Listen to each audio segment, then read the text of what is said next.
Chumbawamba. Well, you know, what kind of... Uneasy listening. Yes! I bet it was from the Chumbas. Are they still cracking on? Are they? Because they used to live in a squat. They've done about 400 albums, them and the Levellers. Yeah. Who's the best, Chumbawamba or the Levellers? So, good question. Thanks for asking that. Yeah. What's the telephone number, Claire? It's 08700 800 1234. Or you can email ricky.gervais@xfm.co.uk. Worst album titles ever. It's like real radio, It's isn't just like Chris Moyles. it? It is, isn't it? Exactly. Oh. We've got the big fat guys on the telly. Yeah. You know. And his kind of cheeky sidekick. And my Comedy Dave. You're almost as funny as Moyles. Fingers crossed one day. The weather episode, Snoop Dogg, Dr. Dre, Crowdhouse, I love that. Enjoyable. That works for me, see. Yeah, what do you think? No, it was nice. Well, she started off all right. Should we give her one more go? I think a round of applause for Claire. Yeah, that's brilliant. No, that's excellent, that. I love that. Rick, the phone... Oh, it's just gone. No, I tell you, the phone board had lit up there, Gervais. Really? There was a call buzzing through on call A call one. came through. A call came through on line 1, Yeah. and Sturgis missed it. Carl would never have missed that. He knows how valuable they are. I'm sorry. Yeah. That was probably someone with an amusing album title. No, I did get one, Steve. I did What was get it? one. Do Someone you want to came hear through? it? Yeah, go on. Okay, this is from Al, who says, what about this? H to H-E, who am the only one. Sorry, H To H-E, H-E. who am the only one. I don't know what it means. No. Van de Graaff generator. Oh, well, no wonder. That's the thing that one of those things at the museum that you wind up and you touch and it makes your hair stand on end. Yeah. That's the scientific thing, isn't it?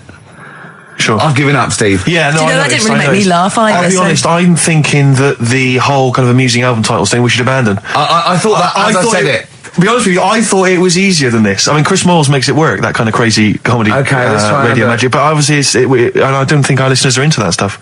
I just don't think they can be bothered to get to the phone. I don't think a lot of them are able. I think a lot of them are, you know, Do you remember when we spent about 3 hours trying to get to through to the Chris Moyle show? I vaguely, yeah. What was the He was reason? doing this competition, and it was song titles with about golf, like so you go like Drive, the Cars, and that, and I was getting so excited. I wanted to phone up and go, Duran, golfy, golf. And I just thought, it might have lasted, oh God, Yeah, it probably cost me about ages. 30 quid just to ruin Chris Miles' competition. Yeah. And that was a long time ago. Yeah, those were the Before I days realised- when we realised, you know, he was a great talent and one to watch. Yeah. Before we'd enjoyed his new TV show. But, anyway. Yeah. Let's not. No, that's slag cheap. other people It's cheap. off. It's cheap. Yeah. Anyway, what should we talk about now then? Because that all went well. No, I mean that's 20 minutes. That's 20 minutes done, and we've nailed amusing album titles. We've done that. That's fine. So we need a new gimmick now. I'll tell you what. Wait. You know when you go out, you take an umbrella out. leave the right? house, you've got an umbrella. You go to bed, right? Yeah. And it's a really sunny day. Yeah. And then you come out and you go, Oh, God. which I'm bothered with that because it's in the way. But then, right? Imagine when you go out, right? It's raining. It's raining. No. No. You go out without an umbrella. Okay. And then it rains. What's going on there? Oh, Isn't that no. weird, isn't it? We've all been there. So We've all phone been if there. you've got like funny, weird observations of things that happen like that. Yeah, stuff like that about umbrellas or any kind of sort of accessory or hats. Give the number out again, Claire. This is going to be brilliant. This is going to be great. Take this one. Take this one. 08700 800 1234. Just comedy observations. Yeah, and stuff things you that thought of. Wacky stuff you thought of. Just tell us what stuff you come up with. Get the Sony people on the phone. This is dynamite. No, There's well, so many people listening who don't know who the banana splits are. The banana splits. Banana splits. So, right. Listen, they know the banana splits are, and even people under 20 know that. Snork, Fleagle, Drooper. Who was the other one? If you can remember the name of that, What's the number? Because I actually want to know this. This is what radio's for. When I can't think of something, they tell me. Yeah. So It's which one have you got? 08700 800 1234. Drooper and Snork. I've no idea. God. Fleagle, Drooper and Snork. Drooper and Snork. Fleagle. Bingo! Nice. Well done. Don't bother calling. Sorry. That particular tragedy or that has been avoided. Bingo. I don't know what the bingo moment's looks passed. like. Yeah. There was one. Anyway. There was one that had sewn up eyes. Drooper, I think. Sorry, go on. No, anyway, my point was this. Go on. Pink. Oh, I can't be bothered. No, really? I can't be bothered. I think we can play that new one by Pink. You 'cause it's cannot sort of play like, Pink. Why? Because it's too poppy. They just won't allow Pink on XFM. They what? They will not allow Pink on XFM. They what? Wait a minute, that's red rag to a bull. I've always been a rebel. Someone's telling you that you can't do something. That's crazy. Right, let's also get the new Justin Timberlake single. The thing is, Ricky, you're going to have to nip down and have a word with Foxy, because we haven't got it up here. Really? Yeah. I'd mean, love he'll to. have it. Can't you call someone at Capital Radio? Well, What's that one by Busted? That's what I go to school for. What about Abs? Dynamite. Abs, the new one from Abs. Dynamite. Yeah. Well, play a record and we'll discuss this Pink thing. Do you want a bit of Cat? Oh, Cat Stevens. Yeah, Yeah, Cat's full of four. This is Sittings. Lovely. Piano and everything, isn't it? Oh, this was the tune we were originally going to use as the theme music for TV's The Office. That starts again on Monday, I think. Just play it. I wish people had to wear hats now. I couldn't go off because of my shape and size. I look like Bertie Bassett. Whereas you look Basil Rathbone. I'd look pretty good at all sort of Christopher Lee. Wow. You would. I'd sweep into a room. I know. See, I think you look like. And don't get this wrong. Don't take this wrong. Right, we're mates. I think you look like a freak with a cape on. Okay. So, all right. Well. And at which point would you take it one step further and add the Deerstalker? And go the whole Sherlock Holmes. So I'd have the cape, the pipe, the Deerstalker, and I'd solve crimes. It'd be great. It'd look like you could be my fat companion. I could be. What sort of like get padding and stuff. Yeah. No, I like that.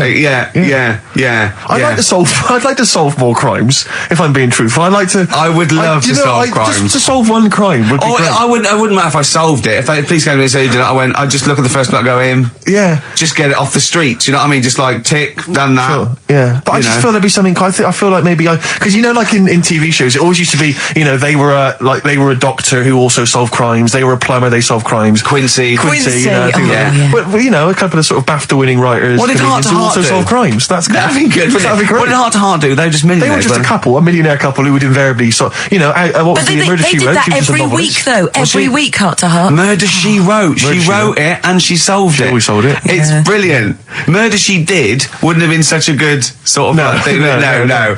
But this is why you don't seem to get that anymore. People who do one job for a living. DJ who also solves crimes. The DJ who solved crime, that was Shoestring. Was he a DJ? Yeah. He was a private ear, wasn't he? He was a private ear on the radio. Is that what was that the thing they did? Not private eye, private ear. Is that what they said? Yeah. And how did he solve it? He worked out clues for call-ins and stuff. Yeah. No, he used to leave the building. He didn't just sit there and play records and then try and guess. That's great. Give us a call on the usual number if you've got any idea who murdered. No, it's Snitch Hour. Got a letter here. Who reckons she knows? I know a lot of my friends are big fans of Midnight Caller.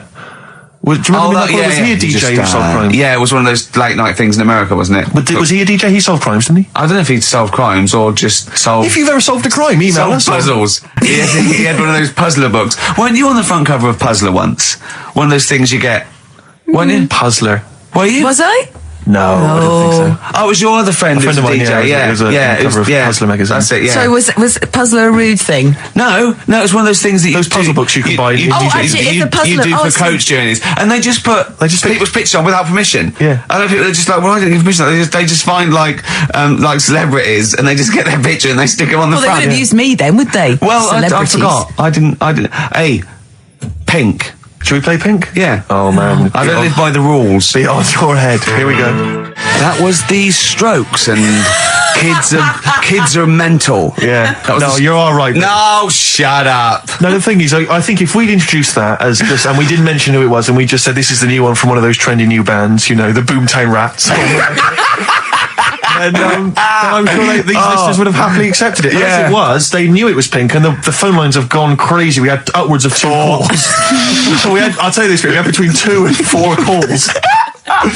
And they've not enjoyed it. Why do we do this show? We don't need to do this show. Because you love us. We could be on Radio 1. Oh, man. We could be on Radio 2, probably. Yeah. I don't know. Virgin, I think, called once. Yeah. Someone just emailed, they just said, Pink sounds like Run for the Sun by Bucks Fizz. I can see what they're thinking. What do they want then? Well, yes. Okay, what's the phone number again? You know what people like? I never understand who phones a radio. Who tries? It took us like 2 hours to fail to get through to Chris Moyles. People phone radio stations. Can you please play the new one by The Strokes? You just buy it, or you'll have the album. Why have you got to hear it on the radio? What difference does that make? Some guy talks at the end and the beginning of it, partially ruins the song. I can't understand who phones up for a request. We're really alienating our listeners now, aren't we? Nice we don't care what you think, go and buy it. We're going to play what we want and we don't care. Yeah. I mean, we're not being particularly funny or interesting. We haven't even got that to fall back on. I'll tell you what it is, Rick, arrogance. Laziness. When you've got a hit TV show on your hand and you've won the awards and you're making the kind of money that you are at those massive corporate gigs, where they're paying you thousands of pounds to turn up for 10 minutes. You don't need this. I mean, Steve, don't you get that then? I'm afraid I don't, Claire. We carved it up early on that Steve would not be making the sort of money that I would. Yes. And he shook on that. That was written contractually. So I think. So you did shake on that. Oh yes. It would be horrible to go back. I don't think he realised quite the difference. Yeah. But the huge success. I don't think he'd want me to Welsh on it. Right. I don't think he'd be happy with himself if I gave him any. I couldn't live with myself if you gave me some of that cash. Well, what should we play then? Should we play some Should Can we play the just save Strokes it or by something? playing the Strokes? Go on then. That's it. Oh, thank God for that. There's an email here from Davey Look, it's lit up. No, wait a minute. Look at that. Oh my God! They've gone mad. Answer it. Put them live. Oh. They might know the answer. Hang on. We'll give them some. We'll give them some CD. How do you put it live? Why do you figure that out? Let me just read this email. Go on. If you're having to play, it says here, if you're having to play extra ad breaks and 8-minute long songs, it just goes to show who provides all the material for that radio show of yours. Did Karl secretly write The Office as well? And I think to myself, it's like, what do you want from us? Just see if someone's on the The phone. most incredible rock and roll tunes ever laid down on vinyl, and you're whinging. I know. Because you'd rather have our inane banter. What kind of a person are you? No, they'd rather have Carl's inane banter. Clearly. Don't big your I've roll just- up. They no, don't no. want us at all, Steve. I've just had a phone call from a very nice girl saying, "Where's Karl?" I said, "Well, he's back next week. What's wrong with me?" She went, "No, you're lovely, Claire." She said, "But Karl calms the other two down." Sure. Really? Sure. Can we just see if someone's on the phone? Is Yeah, go anyone on then. there? Right, what are we going to give them? We're going to give them some got nothing. CDs or We're something. running on Well, empty. take the name. Right. Anyone there? Hello? Hello? Oh, God, there's someone there. Oh, I've got to put my headphones on. Oh, hang on. Oh, What was the lyric again? Stay Rick? there, please. All right. It's on America's tortured brow that Mickey Mouse has grown up a cow. Life on Mars. David. Life on Mars, David Bowie. It's easy as that. Hey. What's your name? It's John Ball. John Ball. John, I'll be honest with you, we got nothing. We got nothing to give you. It's not good enough. No, we'll get him some. We'll give him an office CD. It doesn't. and some. We can't keep doing that, Rick. It's We've got pathetic. nothing Yes, else. you They can. don't give us anything, do they? They don't. It's no wonder we get into the building. No one's around I know. on Saturdays. No one cares. Office DVD. Yeah, What okay. would you really like, though, if you could have anything? Yeah, Office DVD. See? There you Fair enough, go. fair Brilliant. Okay. Stay on the line, mate, and I'll get you details. Okay. Excellent. That was a competition. That was like real radio. Well done. It was like real radio. Now we've got to play David Bowie, haven't we? That's what they Calm do. down, Rick, you are- I can see what you mean. No, but Foxy would have it Well, you're lined up. Rick, you're going to have a heart attack. Am I? Live on air. I mean, Yeah. it's dramatic radio, and that's Sony award winning. I know that. Any kind of. I seem to remember when Tony Blackburn had his breakdown on there. I think did he win awards for that? I mean, it was pretty impressive Probably. stuff. It was pretty intense. Yeah, what breakdown award? Have a breakdown. Yeah, Excellent. This year's best breakdown on radio. Totally Blackburn. Yeah, but Or Tessa, marry me. yeah, it was something like that, wasn't it? Yeah. He played the same song again and again and again. Must Did be he? fascinating radio. That sounds like Capital Now. Oh, that's satire. High five. We've done there. Oh, well done. Well done. Are we owned by Capital? You've We are, got, aren't we? Remember what happened last time? Sure. And now Richard Park, who owned Capital, is the Grandmaster. What? The Grandmaster? He's the grandfather. No, he's a headmaster of Fame Academy. Oh, is he? Yeah. Okay, let's play a record now, because you have to lie down, because you're just getting so worked up and now. I can tell when there's an excitement and enthusiasm and sweat, beads of sweat run down Well, your it brow. started off so badly, we had nothing, but then I did a competition, gave away some things. You've got an email that really annoyed you, haven't you? Well, we can talk about that later. Yeah. But yeah, whenever I see beads of sweat, I know, because that's not the Jeez. Ricky Gervais I know. Okay. It worries me. You never work yourself up into any kind of sweat. Okay, so you need to let's just play. chill out, Let's calm down. we're going so well now, aren't we? What about a bit of Beck? Would Let's have a lovely bit of Beck, just to chill everything out, just calm everything down. Yeah. All right. Yeah. All right, relax. Yeah. Okay, Yeah. there you are, you Yeah. see, he's gone. Yeah. Yeah. Tell them about that email you just Well, got this there. guy- Right, I got to tell I nearly said the fans! People who happen to be listening to XFM waiting for the person after us. Who's on next? Natasha's not with the football show. Right, Steve was genuinely annoyed. I laughed, right? Steve was genuinely annoyed. He doesn't like rudeness or people insulting him from a distance. I'm not sure I can find it. Oh, what was it? Oh, you got to find it. Well, hang on, let me Oh, hang on. This is good radio as well. The sound of a mouse clicking in the distance. I'll just keep talking. I'll just keep talking. Come on, you can come up with some magic. What was Scooby-Doo on about? A talking dog? That's a bit weird, isn't it? What is that? And then, right, what was that? Wacky Races. I don't know. Wait a minute. So why did they run, the cavemen, if they... the car? I've got it. Right. Okay. This is an email. This is an email that was sent through. Right. This is my feeling. I think if you're going to email an insult, you've got to at least be clear what the insult is. You can't make me do the work. You can't make me try and guess or figure out. No, it's like sending someone hate mail and they have to pay postage. Yeah, exactly. You go, well, if you're going to... Exactly. Or making an obscene phone call, but the postman asked you 25p before he hands you a letter bomb. Yeah. Go on. It says, merchant. It opens with merchant. Who are you, call sad, exclamation mark. At least my mother still don't cut my hair. Merchant. Who are you, call sad? At least my mother still don't cut my hair. Is it an anagram? I don't know. I feel like it's been translated from the French. Yeah. It's a Japanese spelling of hate. Exactly. And he's got a Japanese English dictionary. It's just literal. So, how does he know your mum cut your hair then? You've never said that on there, have you? It's not true, Gervais. Can I just say, I think your hair looks really nice. I've known you for about 5 years now. And it's lovely. I laughed at you needing someone to say it. It looks fine. Yeah, it looks good. What do you mean it looks fine? It does look good. It looks good. He's got a little bit of product on it, hasn't he? Yes. Maybe I have. A little bit of hair gel. Maybe Gavin had his fingers all over it yesterday. Yeah, I have my hair cut by Gavin of West Hampstead. Is it called? Is what it's called, Gavin, or is it a bloke who works in? It's a Gavin who works in. Do you use that fudge stuff? Sorry, no. But seriously, I use a form of clay, a moulding clay. Gavin recommended it. Yeah. Gavin recommended it, and I've been very happy so far. Hold on though. Rick, what do you use? I don't. Yeah. Don't. I just sort of. Well, that's obvious. No, I just sort of like comb it back and whatever way it falls, really. Yeah. You had more questions about Gavin? Could you hear that again? It's fantastic. Waiting on a Friend by the Rolling Stones. Yeah? Go on then, Carl. On XFM 104.9, Ricky Gervais, Steve Merchant, Karl Pilkington. Go on. Right, this one. Remember Blockbusters? Uh-huh. Right, this one is good, and we'll do this one. Rockbusters. And remember how Bob Holness used to give you a letter? Yeah. And it'd give you a question, and the answer to that question is that letter. Yes. Right, well, it works like that. So if I said to you, we'll test it out on you, Steve, right? Right, welcome to the show and that. Hello. Let's play, right? And I say, right, your first one is W. Mm-hmm. And the cryptic clue, because it's done like crosswords. Okay. So not quite like Blockbusters. Well, this young man prepared for his death. And it's a W, so the answer... And it's not always going to be like our sort of music. It can be any sort of music that's out there. So the W is the name of the answer. I understand that, but is the answer always the band name, or is it? Yeah. It's always the band name, is it, or the artist? Yeah. And so would the W be the surname, or would you have both the initials if it was someone's name? Would Elvis Presley be EP? Don't get annoyed, Carl. These are questions that I knew would be asked. I know because he tested it on me. So you've got to tell them. We need to know the rules. If it was Elvis, I'd probably do E.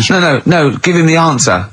Give him the answer. Right, did you hear the clue? No, give me the clue again then. So the letter is It is a cryptic clue. The clue is fine. Listen, and the clue is, this young man prepared for his death. This young man prepared for his death. Yeah. This young man prepared for his death. And it's a W. And it's his first name. That's what he needs to know. That's the, Yeah, but I don't... Well, shouldn't we have the initials? Wouldn't that make it easier? I mean, but they didn't do that on Blockbusters. It just had one letter. They did. If it was the gold one, they often had us for 3 or 4. Did they? Letters, yeah. But it was normally just one word. It wouldn't have been a name or something. All right then. W-Y. W-Y. Will Young. Excellent. Right, I didn't understand it. What this was the young Will man prepared for this young man. So he sort of mixed sort of cryptic. Yeah. But, I mean, you know, that's a good effort. That's better than usual. No, it's that is decent. better than It's usual. not bad, is it? So do you want to play? Let's play Rockbusters. Yeah, Rockbusters. How many of these have you got? No, because let's just clarify a couple of rules here, Carl. Let's just make sure we thought everything through, because I'm pretty certain when they get these things on TV, they at least have a go at them in the office first before they put them straight on there. I'm sure that's how it works. I'm sure Bob Wallace just didn't turn up the first day and he goes, somewhere we'll wing it, it'll be fine. Bring the students in, let's have a go. I'm sure they did a bit of preparation. So let's just check we've got every base covered. Yeah. Firstly, how many questions have they got? I'll tell you what. Let's do this off air then. Should we play a great tune? Well, yeah. Well, people need to call in, don't they? Because we're doing it, aren't we? Yeah. It'll be all right. And there's good stuff. I've got CDs, right? I've got some compilation stuff and a couple of videos and that. So that's what they're playing for. Call up now. 08700 800 1234. Get them on the air. We'll play the game. Brilliant. Yeah. Yeah. Is that what we're doing? Bit of the Cure. Brilliant. Pulp. Good news and bad news. Bad news is we have got enough callers to play Carl's game. The good news is we don't have to pay any more adverts in this show. So if it doesn't work, sod it. Right, who have you got on the line, Carl? Sam. Now let's just remind ourselves, what's the game? It's Rockbusters. Okay, now calm down, Carl. I know you're a bit stressed. You've got a lot to do, but don't worry. You've just had a holiday. Throw this desk out. Let's throw it out and start again. Rick, don't get stressed. Go on then. People wouldn't think it was us if this show wasn't, half-baked and ill-formed and generally shoddy. That's what they've grown to love. Okay. All right. Sam, Hello. is it sounding all right today? It is. Just about. Right. Cheers. Sounded worse. Right. Then. Yeah. Well, And so we've got Sam on the line. Who else have we got there? so we've got Tim as well, haven't we? Hi there. All right, Tim. Tim and Sam. Right, You okay. sound quite similar, lads. Could one of you affect an accent or something? Which one's Tim? Yeah, it's me. Okay, which one's Sam? It's Sam. That's slightly deeper, Sam. Yeah. And they're not against the clock anyway, are they? So it doesn't really matter. I suppose not. So I think Steve just wanted a bit of variety. Okay. You understand the rule, lads? Can you explain them to us? Right, play it. Okay. Hang on, wait. Well, let me explain, because life is too short. Now, Carl's going to read out, say 3 clues, yeah, and just shout your own name and answer it, or shout the answer. Shout your own name, then the answer if you know it. It's the person who gets the most right. Okay. Is that all right? Yeah. So, Here we go then. okay then. So Shouldn't it be the first to 3? Well, yeah, but then he hasn't got. I've got enough. It's fine. He's got enough clues for that. Right then, here we go. Welcome to the show. Oh God. Right. The first initials ST. Right. Is that right? ST. Well, I don't know. We don't know, do we? How do we know? Here we go. ST, and the cryptic clue is better than the average homeless person. Okay. Sorry, I think, is that a band? Yeah. Is it an old band? Yeah. I think that's one word. All right then. S. It's an old 70s band. Better than the average homeless person. Tim. Go on. Supertramp. Yes. Supertramp it is. Yeah. Well done. 1 point to I have no idea Tim. why that's right, by the way. You don't know. You don't understand why it's right. He's a super tramp. Oh, right. Better than the average homeless cryptic, person. yeah. Yeah, cryptic. Yeah. Okay, second one. Come on, Sam, you got it. That's actually quite good for Carl. Trust me, Tim. Take that as a good clue. Because, yeah, okay. We won't do this again. Wait, 1-0 Right, to here we Tim. go. Right. F. The letter is F. That's the next one we're moving on to. And the cryptic clue is, the little girl is hungry. What shall we do? The S or F? I've got it. F. Ready. Sam. Peter. Yes, 1-1. Feed her. He's pulled out of Feed her. Yeah. Feed her. Okay. Yeah. So that's 1 each. So this is the decider, isn't it? Wait a minute, ITV are on the phone. Well, you said first to 3, so no, it's not, is it? That's what I said. Just do the 3 clues and who gets the most. Okay, well, we can do that now. So, here we go. I love this. This is rubbish. Go on. So, here's the last one. The initials are AK, right? And the cryptic clue is exploding pet. Shout out your name if you know it. Last orders at the bar, please. Last orders at the bar. Exploding pet. AK. You're tuned to XFM 104.9, Karl Pilkington's quiz, Rockbusters. The format is still available. The highest bidder, please give us a call, or you can email ricky.gervais@xfm.co.uk. Is it a band or a singer? I'll give you a bit more of a clue. It's a pop band. Okay, we wouldn't. No, Tommy Kissem. Yes. Hey. Oh, this is amazing radio.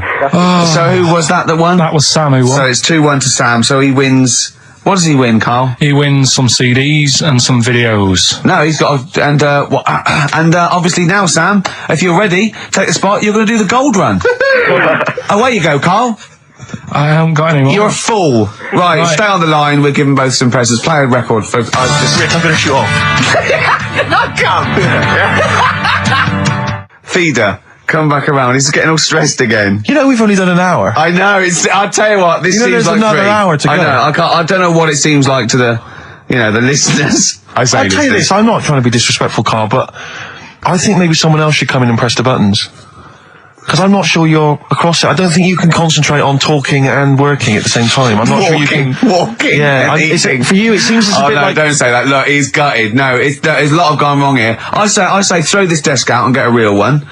Seriously. Well, I think there's a Fisher Price when you can buy in Argos that might be. Yeah, we got there. We were stunned because it was second hand. This one, but this is like the Mir space station. I mean, it really is falling apart. Get a new one in. Let's not, I can't believe it. Look at that. Look at the library. Look at the gaps in the library. Let's not go on about this because this isn't good. What? Whereas that quiz was.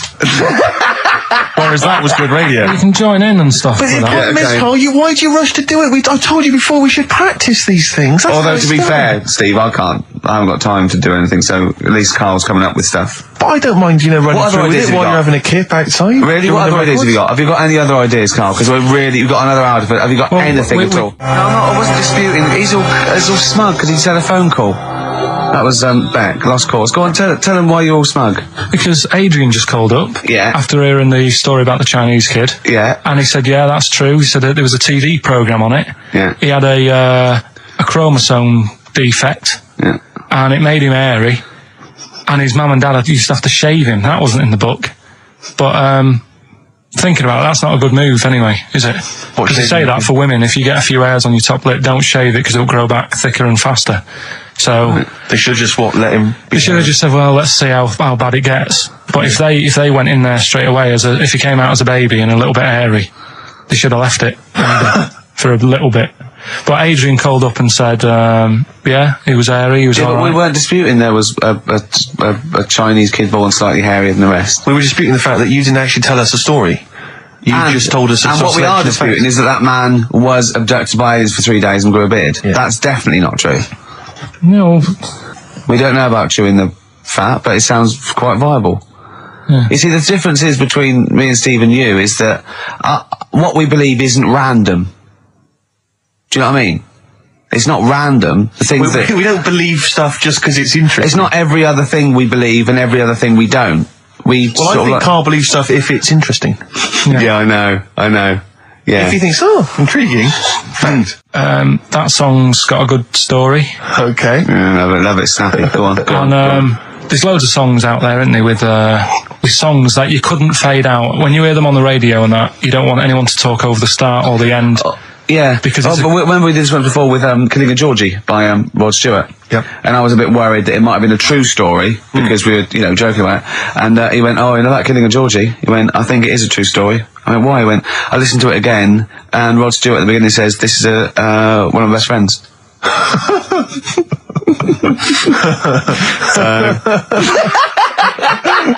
It's brilliant, isn't it? It's genius. So there's loads of songs out there, and what I want to do, we want to get the audience involved in this. So if you've got like a favourite song that's got a really good. If you've got an audience, yeah, go on. And they email in ricky.gervais@xfm.co.uk and they say what the song is now. What would examples be then? Examples, ones that jump to mind straight away for me. Elvis. In the Ghetto. Yeah, good one. Brilliant. Andrew Gold, Lonely Boy. Absolutely. Don't know that one. Eminem, Stan. Right. Yeah. Good one. You couldn't fade it out, could you? Because you go, well, what happened? Yeah, no, absolutely. And that's what I'm saying. Not just any sort of pop song that keeps repeating itself. And, it's like, it doesn't matter. It doesn't matter if it skips or, you know what I mean, if you turn the radio off. Yeah. But I'm talking about Ernie, songs. the fastest milk in the world. Yeah, that is a good story. That is a good story. Oh. Yeah. Do you know that one? Yeah. Yeah, it's a story, yeah. Ted from Teddington, he drove the baker's van. Well, So what have we got then? Have we got one? so we're going to kick it off today with Stevie Wonder, Living Just Enough for the City. Okay. And just briefly. Sum it up. Right, if you are nipping out, maybe you're in the car and you're about to pull up somewhere and get out, what it's all about is a lad who's growing up in like America in some rough area, right? And he's trying his best to do well and get a job and everything, but because of where he's from, he's stopping him doing that, right? It's like how I grew up on an estate in Manchester. I had to leave there and come to London to do all right for myself, right?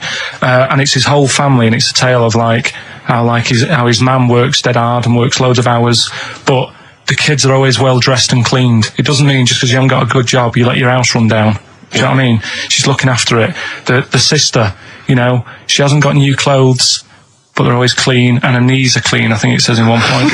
Excellent. Clean knees, always important. So will we give it a listen? Brilliant, it's a Well, I great don't track. think Stevie can do it justice. After that explanation. Right, so... I'm not sure he's I going to think top it's that. like some sort of like backing tune to try and Try and pep it up a bit. 'cause Yeah. You have really knocked it the socks off it. brilliant. I'm looking forward to the clean knees. It's a new feature. What is it called again? The story in that song is really good. Here's Stevie Wonder. Wow. Stones, Brown Sugar. Steve thinks I can't tell you what this is about because it's too rude for radio. But you've done it again, haven't you? You've said another call, haven't you? Yeah, just that drugs do make you have wind, morphine especially. That's the bad one to have. And that was from a medical student, wasn't it? Yeah. Up in Leeds, so cheers for that. Haven't had any calls about the alien abduction, funnily enough. No clarification on that so far. no. Keep you posted, though. Yeah. If anything happens, we will let you know. Yeah. Well, that's it. We got through it with all these mistakes. They've got to get this equipment fixed, and they've got to go to HMV Monday and buy about, I'd say, £5,000 to £10,000 worth of new albums. it's gonna That's be good. definitely. It's gonna be good Get next this week. fixed. No, get this fixed. Definitely. Yeah. Don't go on about that. Next week, though, we'll have more educating That's the Ricky. phone. Look, that's the phone. Yeah, don't do that. What? Educating Ricky. We'll do the quiz. Rock Busters. Do that again. Right, I And might not be songs. here. If that's the case. And Steve, What? what have you got? What, next week? No. I'm just going to bring some sandwiches. Do you notice I was quite quiet for the last 20 minutes? Yeah. Just dozed off. Yeah, well, the air conditioning's... I'm feeling quite muggy. It's too, but that doesn't work either. And this is I'm totally serious. I'm not joking. It's ridiculous. So, Right, a song for the ladies to end with as ever. Sly and the Family Stone. It's always a favourite. If you want me to stay. yeah. See you next time. Cheers. Sweet. Feeder, just the way I'm feeling. XFM 104.9. I love that. Carl, you're panicking. You've just remembered a song from your childhood, and I don't know what you're talking about. But I'm going to give out a number. Please take this number down if you can help, Carl. It's 08700 800 1234. Right. I'm not that bothered. We were talking about a track from the 60s. Yeah. Mighty Quinn. Yeah. And it was on the same compilation. My dad had a tape in the car, and the tape was always on in the stereo thing in the car.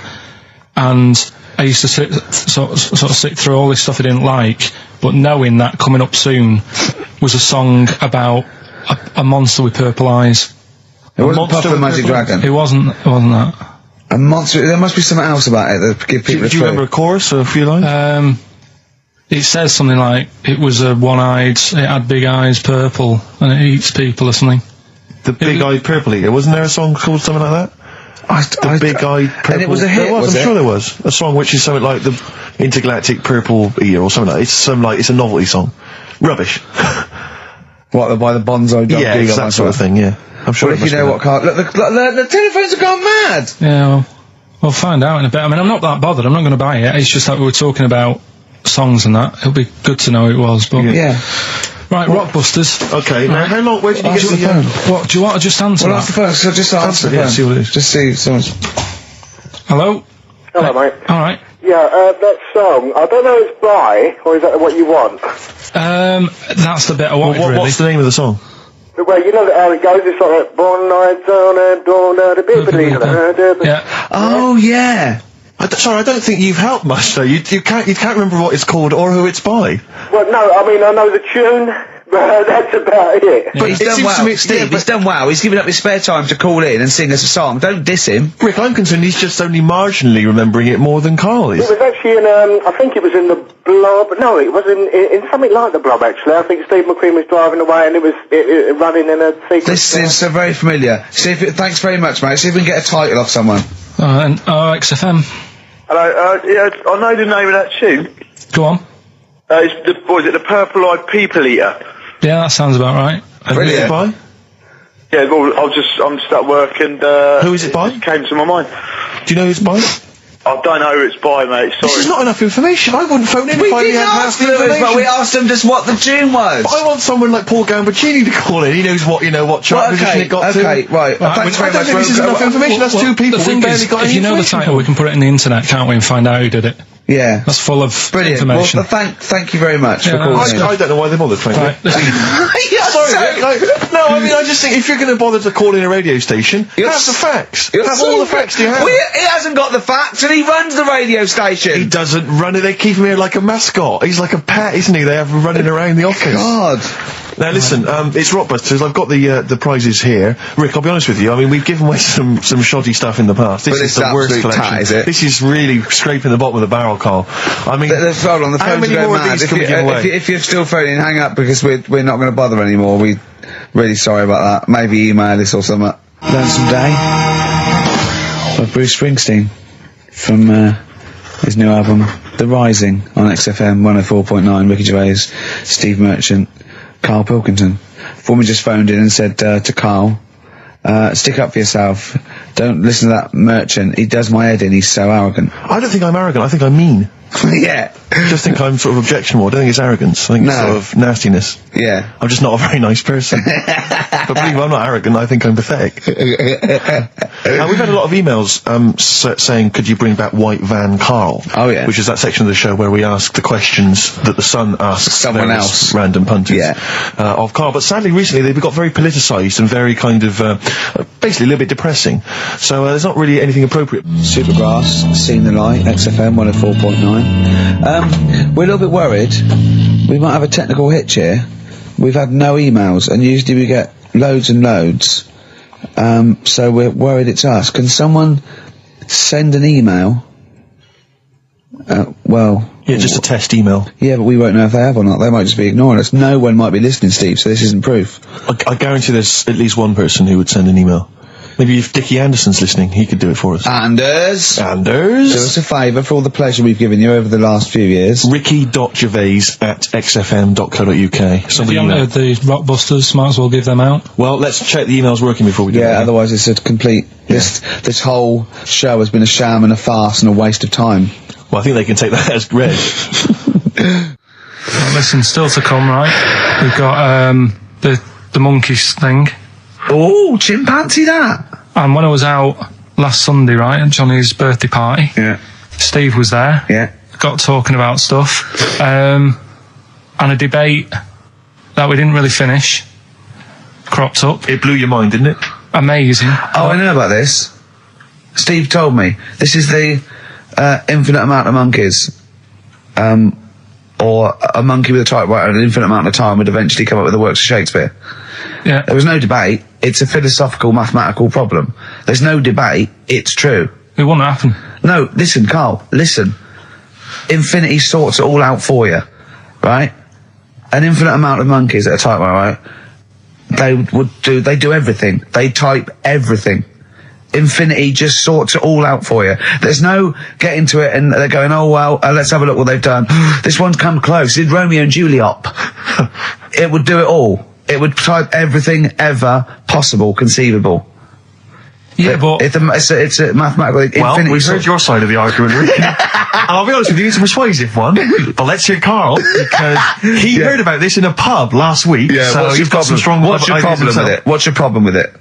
Well, first of all, right, you're saying it's a load of monkeys. It's not just one monkey. It depends. Can live forever. No, wait. It's either a chimpanzee with a typewriter with an infinite amount of time.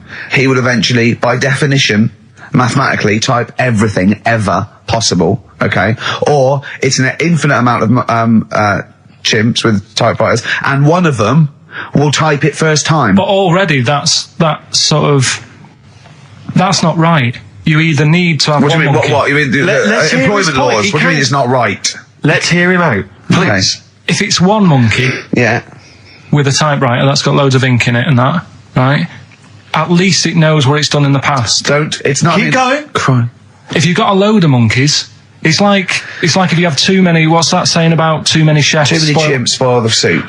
Right. Well, it's the same thing. It's like, well, I didn't tell you to put salt in it. I was going to put salt in it, and it messes it up. Whereas if it's just one, they know what's gone on. So what I'm saying is, just leave him go. I can't be bothered. I want to hear. I want to hear the rest. This blows my mind. He doesn't know what this does to me. It's a mathematical problem. I want to hear the rest. well, it's just I just don't think it will happen. What do you mean you don't think it'll happen? Infinity works it out for you by definition. Well, what's stopping them typing the same thing again? They would. In fact, the problem should be if you had an infinite amount of time that it would type. It works for Shakespeare an infinite amount of times and everything else an infinite amount of times. But you know, that's not as.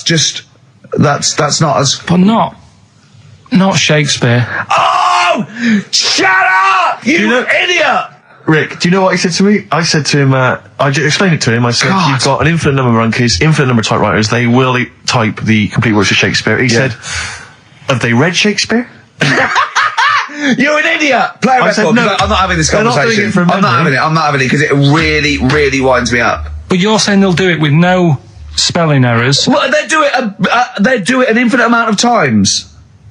And they do it wrong an infinite amount of times. And they spell the last full stop wrong an infinite amount of times. And they get one thing wrong in Hamlet wrong an infinite amount of times. They do everything an infinite amount of times. But are they going off a story that they've... Play a record, Carl, because I'm going to knock you out. I'm just saying, Shut up! do they know the story? Oh, They're monkeys! Oh, Christ. No, Right. but- Okay.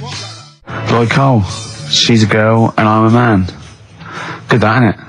On XFM, 104.9, Ricky Gervais, Steve Merchant, Karl Pilkington. As ever, Rick, there's always someone who steps in to defend Carl. Okay, what is the defence? What is the defence? Here's an email from Scott Coomer. He says, Carl is actually right. I've got an A-level in statistics and probability. It doesn't matter how long they have and how many monkeys you have. You cannot guarantee they would type the complete works of Shakespeare. Infinity makes it probable they would get it right, but not definite. Yeah. Yeah. That's what I was saying. No, you weren't saying, Carl. You don't understand it. Infinity sort of sorts it out. That if they do anything, they nearly do everything, won't they? No, I mean, they'll give it a good shot. No, that's not the point. But the I'd point be is surprised if they did one page right. Right, listen. It's not to do with consciousness. It's not to do with them aiming. They are just bashing away at the keyboard. It's like they're used to show that there isn't consciousness. They chose the chimpanzee because it can type, presumably, hit the keyboard. It's because they hadn't come across you at the time. Yeah. It's to take out thought out of it. It's to take out reason and trying, right? It's just random. They're saying that if you typed enough things, if a computer was left typing everything, if you left it for an infinite amount of time, and they chose Shakespeare because there is meaning behind it, and it's difficult to get it exactly right, to show you that Infinity would come up with it's not just Shakespeare, it's every novel. It's everything. Fairly eloquent there from Gervais. A quick riposte, please, from Karl Pilkington. No, I'm just saying, what I don't understand, if it hasn't read it, then how does it know where it's going? Listen, right, listen, right, can I just explain to people, right, some people have said, oh, why are you cruel to Carl? He drives me mental with things like that. What do you mean, wow? Can I just, let me just take a breather for a How do moment. I do your editing? He keeps coming in the week. You know that I work here properly, in the week, don't I? Yeah, I've got a proper job, Yeah. Should be 9 to 5, but I normally get in at about 8 o'clock and work A lot of till people about getting 8. 8 o'clock. Working hard, trying to do my job. 3 times this week, I've been rushing around. I walked past my little studio. He's sat in there, all right? Now, because I've got this sort of job, I can get away with it. I said to him, if I was a doctor, would he keep coming to me practice? If you were a doctor, there'd be severe problems with the NHS. Imagine that. The standards would have lowered so much if you can arrive at the hospital you're a We'll doctor. pop in, I'll go to lunch, don't we? We have a little lunch break, don't we? I go, come on, let's go now. He goes, I'm busy. I go, come on, let's go now. He's going, oh, you're doing me head in. Well, when I was talking about the monkey conundrum with Carl, he said to me, right, if I had a day off work, and I was, say, watching the TV, and with one hand I was typing a typewriter, would I type Shakespeare? I mean... Yeah, but you see, there's certain things. We were talking a little bit about this stuff the other week, weren't we, when we said, you were going on about Einstein, and I said he's not that good. You know, E equals MC squared. You know, it sounds good, but I've never used it and that. Right? I've never used it! You haven't used 2 and 2 equals 4, Carl! The fella with an apple fell on his head. You know, it could have been anyone sat under that tree. Do you know what I mean? It's just annoying. Lucky. And It just happened to be a genius. Newton gets all the credit Do you know for what I his mean? laws of the universe. Well, other people were working whilst he was having a lunch break under the tree. Okay. So in a way, it's like he didn't deserve to have that success story. Again, forget the apple and the tree and whether he was sitting down having a lunch break. It's totally irrelevant. Yeah, but what I'm saying is there's certain things that will just happen. You know, it's like, I think we were talking, when we were out eating the other week, we were talking about Noel Gallagher. Well, this is the reason the monkey discussion came up, right? Noel Gallagher... I don't know what to say. I don't know what to say. Rick, I don't want to misquote Noel. I'll be like Herbert Lom in Clouseau. I'm going to get a twitch whenever he opens his mouth. I don't know where to start with some of his statements. Well, as I say, this discussion began because we were talking about a quote that Noel Gallagher supposedly gave. Now, I don't want to misquote Gallagher, but the gist of it was that he said, had I written Wonderwall or whatever, instead of the Beatles writing Strawberry Fields or whatever, I'd be the one that was considered the great songwriter, and it wouldn't be the Beatles. You know, it's just the fact that they came first that meant that they get all the credit as being the greatest band. I don't know where to start with that statement either. I mean, that's Gallagher's thing, and he's, you know, well, whatever. We know what we think of that. What was your point, Carl? You agreed with him, didn't you? Yeah, I reckon, right? Do you know we've talked about putting a baby in a room before and it'll know what colour it is and stuff? If you got a room that's painted red, right? But forget that, because that's going to confuse Hear him out. Listen to me. Say if they did some new TV show, right? Like, what's that film with Jim Carrey in where The Truman Show. The Truman Show, right? So they make up a little room and some woman has some kids and you say, right, let's put the kids in this room, and they don't know what's going on outside. They don't know anything about, like, EastEnders and that. It's like their little world, right? They don't know anything that's gone on. How could a child survive without EastEnders? Right, listen. So he's sat in the room, right? And then when they're all asleep, right, Wait for this bit. someone Have you heard this? Yeah, wait for this bit. They're all in a room. Yeah. They're asleep. Yeah. someone pops in, puts a guitar next to the bed, right? Nips off out again. They wake up in the morning, and one of them goes, "What's this?" They don't even know it's a guitar because they've never seen one, right? They're talking English though. Yeah. We just left guitar out of the vocabulary. Right. So There's plenty more to come. one of them will pick it up and they'll go, "I don't know what it is," and they'll start strumming. They'll go, "That sounds good, doesn't it?" Give them a few weeks, they could come up with "Hey Jude." Whereas typing Shakespeare, a monkey that can't even spell, I see that. can't answer it. I might come with you, Rick, if that's all right. We've got to sort out that Christmas special as well. Yeah, no, sure. Alright, I'll see you later. I'm shooting off then as well. Cheers, Carl. Flaming Lips, Yoshimi battles the Pink Robots on XFM 104.9. Before the ad break, Steve Miller Band, Fly Like an Eagle. Great track. Lovely to hear that. Brilliant track. We're not scared of playing that sort of stuff, are we? Indeed. We got some great... I think we're underestimated here. People think we're just like, you know, two guys and a buffoon in a room. But we're so much more than that. We try and put together a whole package for them, don't we?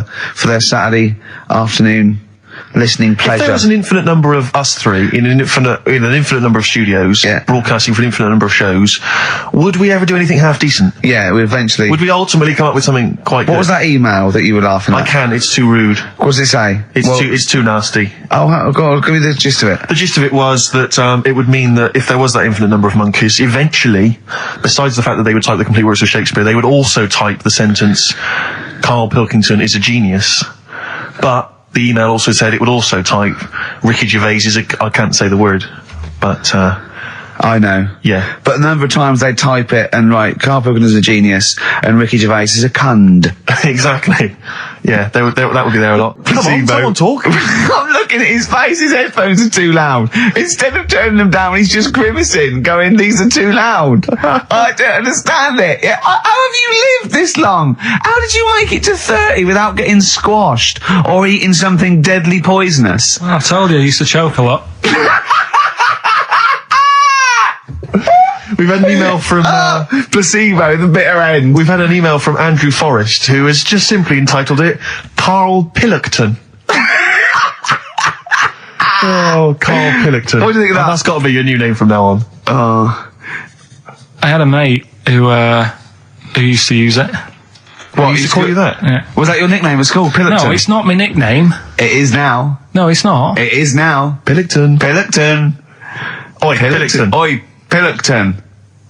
Pilkington, do my homework. Where do you live? Where do you come from? Pilkington? No, there's this lad who called Mark, right, who I used to go to school with, who used to call me that. And his mum, right, was like obsessed with cleaning. And I was never allowed in their flat. He makes the place look untidy. So she used to, I don't know if it was just me or all his mates, but I used to turn up and she goes, yeah, he is in, but you know what you've got to do?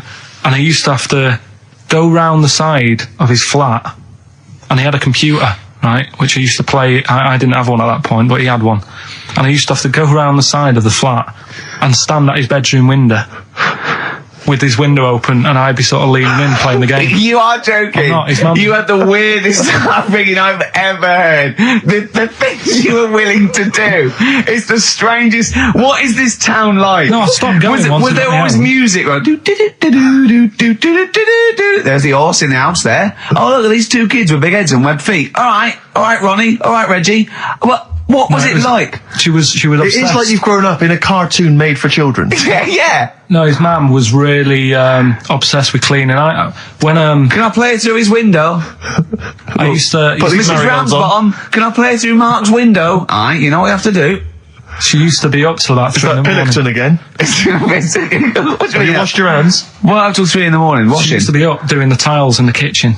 Washing until 3 in the morning? It's at 3 in the morning. And for ages and ages, that saying that out on the tiles, I used to think that came from, like, his mum.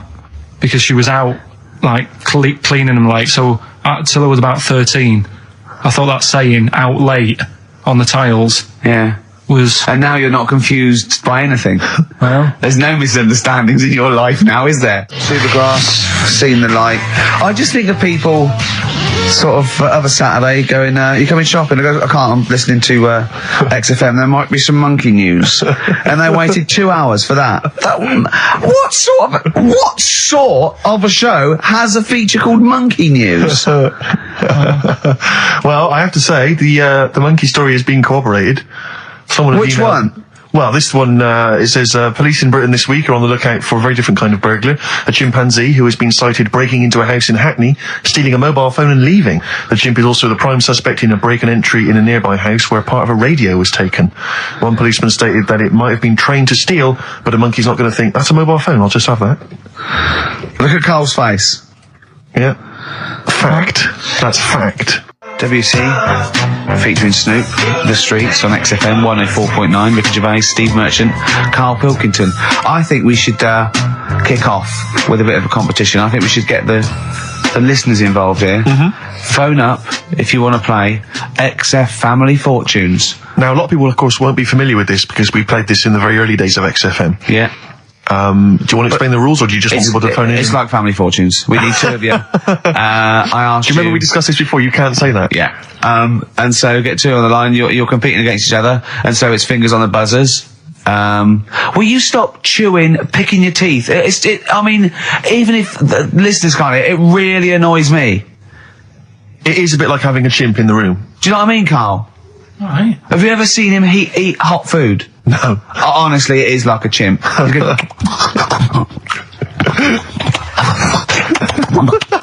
what are you doing? What?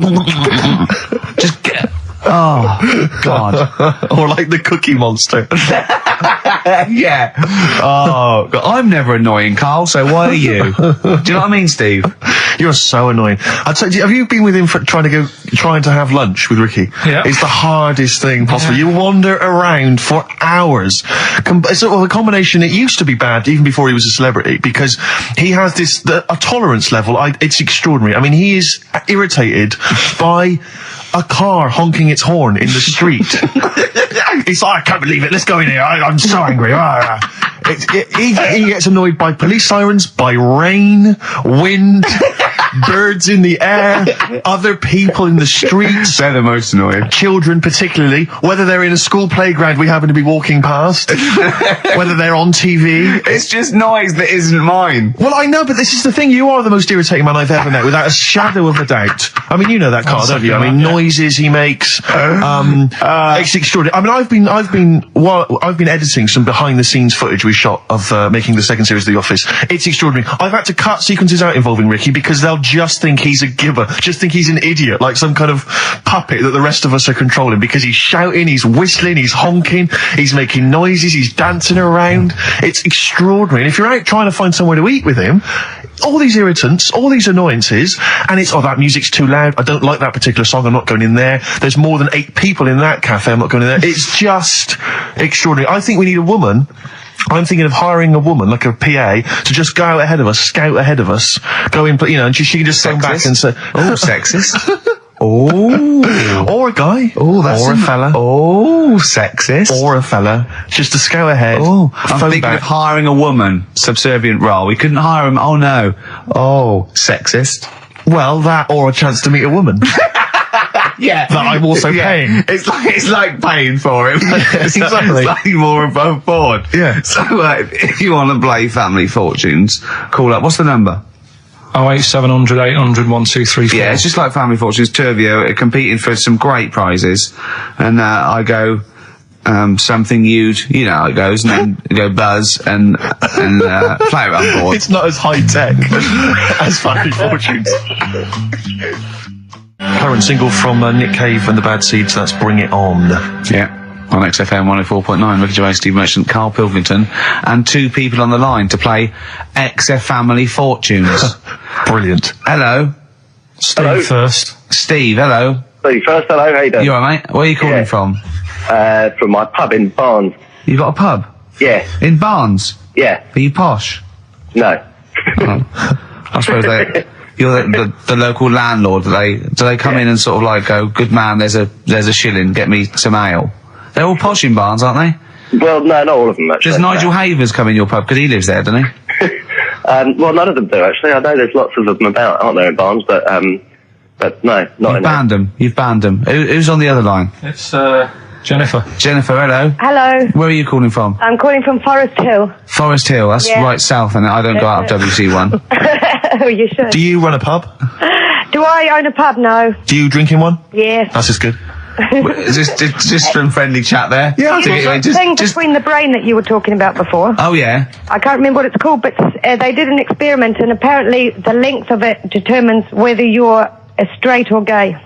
Is that That's right? what I heard. Yeah. Well, so what? You could actually trim it if you fancied. It didn't go that far. Oh, well, you've just interacted with Karl Pilkington. Oh my God. I treasure that. Right, here's the prizes. Okay, now, listen, don't be disappointed, because, as ever, Carl has just gone through some people's drawers here at XFM and found some really quite shoddy prizes. So, you get, on DVD, I don't know if you're a fan of, are they a German band? Rammstein or Rammstein? Oh, you'll enjoy that. But there's any number. that includes Asch zu Asch, Spiel mit mir, and Hergelade. That's just some of the classics on this, DVD of their greatest videos. Red Dwarf, the first Do you think series. Germans sit around looking at ISIS records and going, look at these Wonderwall?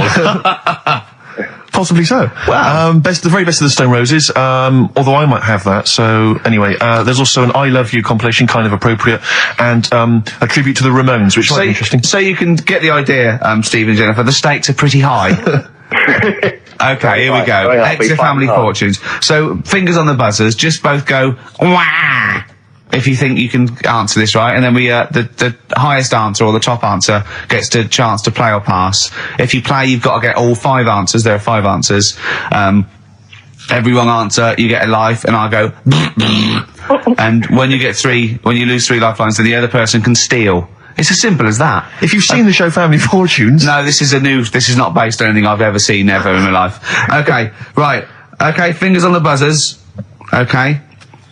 Name something. We asked 8 of my mates, right? Something you associate with Karl Pilkington. Okay, Jennifer, what? Silliness. Yeah, that's the top answer. Thick or dimness. Do you want to play or pass? Play, please. Okay. Stay tuned, Stephen, because you might be able to steal if she gets 3 wrong. Okay. Right, okay. Right, we've got a top answer. 4 to go. Thick or dimness is top answer, obviously. Okay, Jennifer, some other things associated with Karl. Comedy. You'd think so, wouldn't you? Yeah. No. I don't even know who he is. You don't even know who he is? No, she does. She must do And yet, it. bizarrely, she knows that silliness or stupidity is the top answer. Yeah, come on. Something else. Smelly eyebrows. One more wrong answer, and then Stephen gets a chance to steal. Okay. I don't know.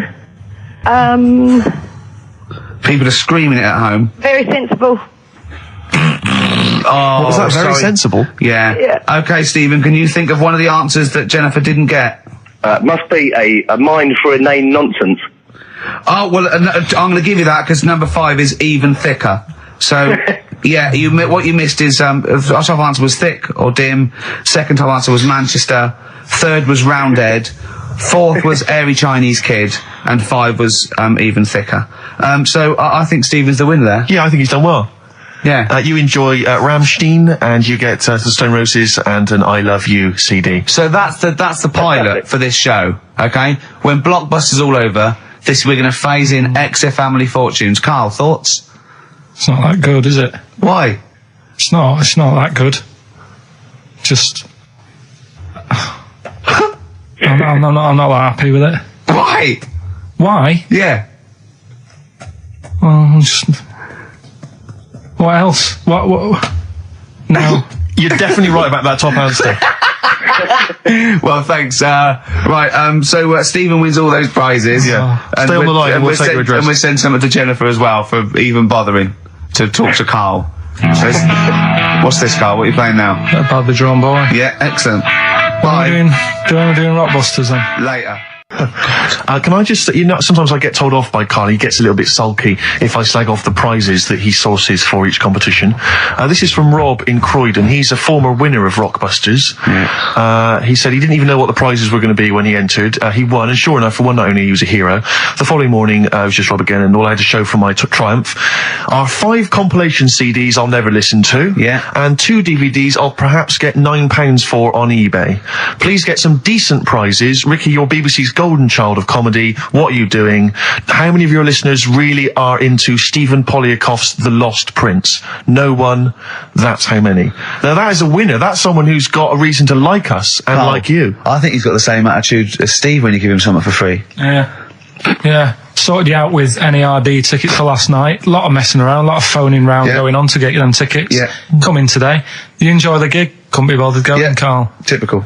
Yeah. I didn't say I couldn't be bothered going, Karl. You just assumed that was the case. You're right, but the point is this, Karl. Once you've given me the tickets, they are mine to do with as I see fit. The thing is, what annoys me is, right, I bet he hasn't even listened to them CDs. He might find something on there. That's his point, I think. Yeah, to be fair. But I don't want to give them stuff that's too good, because then they'll listen to CDs instead of XFM. Of course, there's always careful planning. So you always got an answer.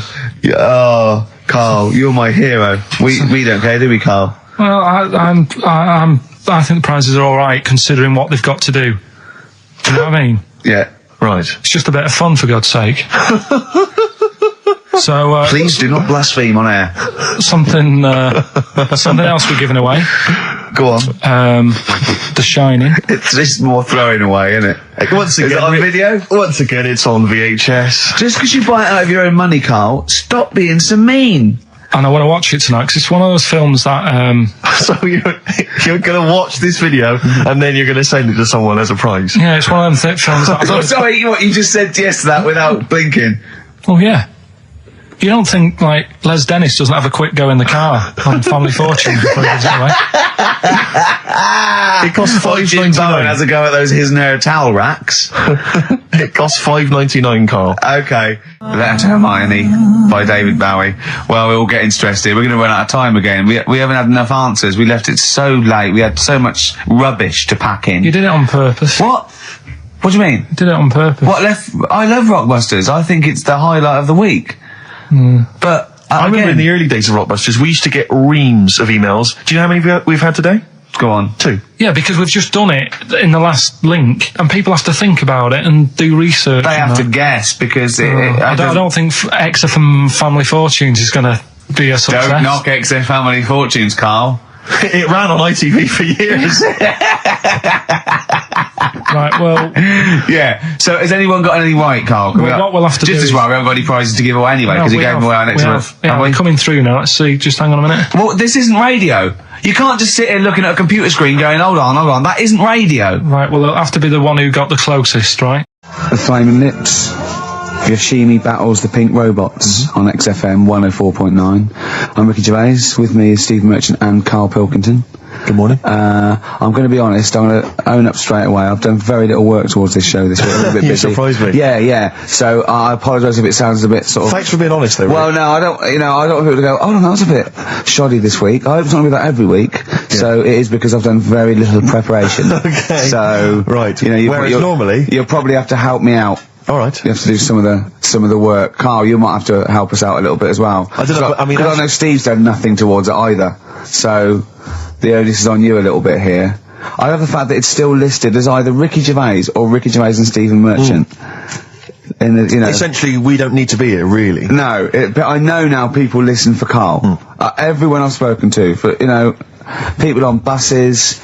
To comedian like Ross Noble mentioned you the other day, and they go. People on buses. I've never been on a bus. You haven't been on a bus for like 12 years. Yeah, people on buses.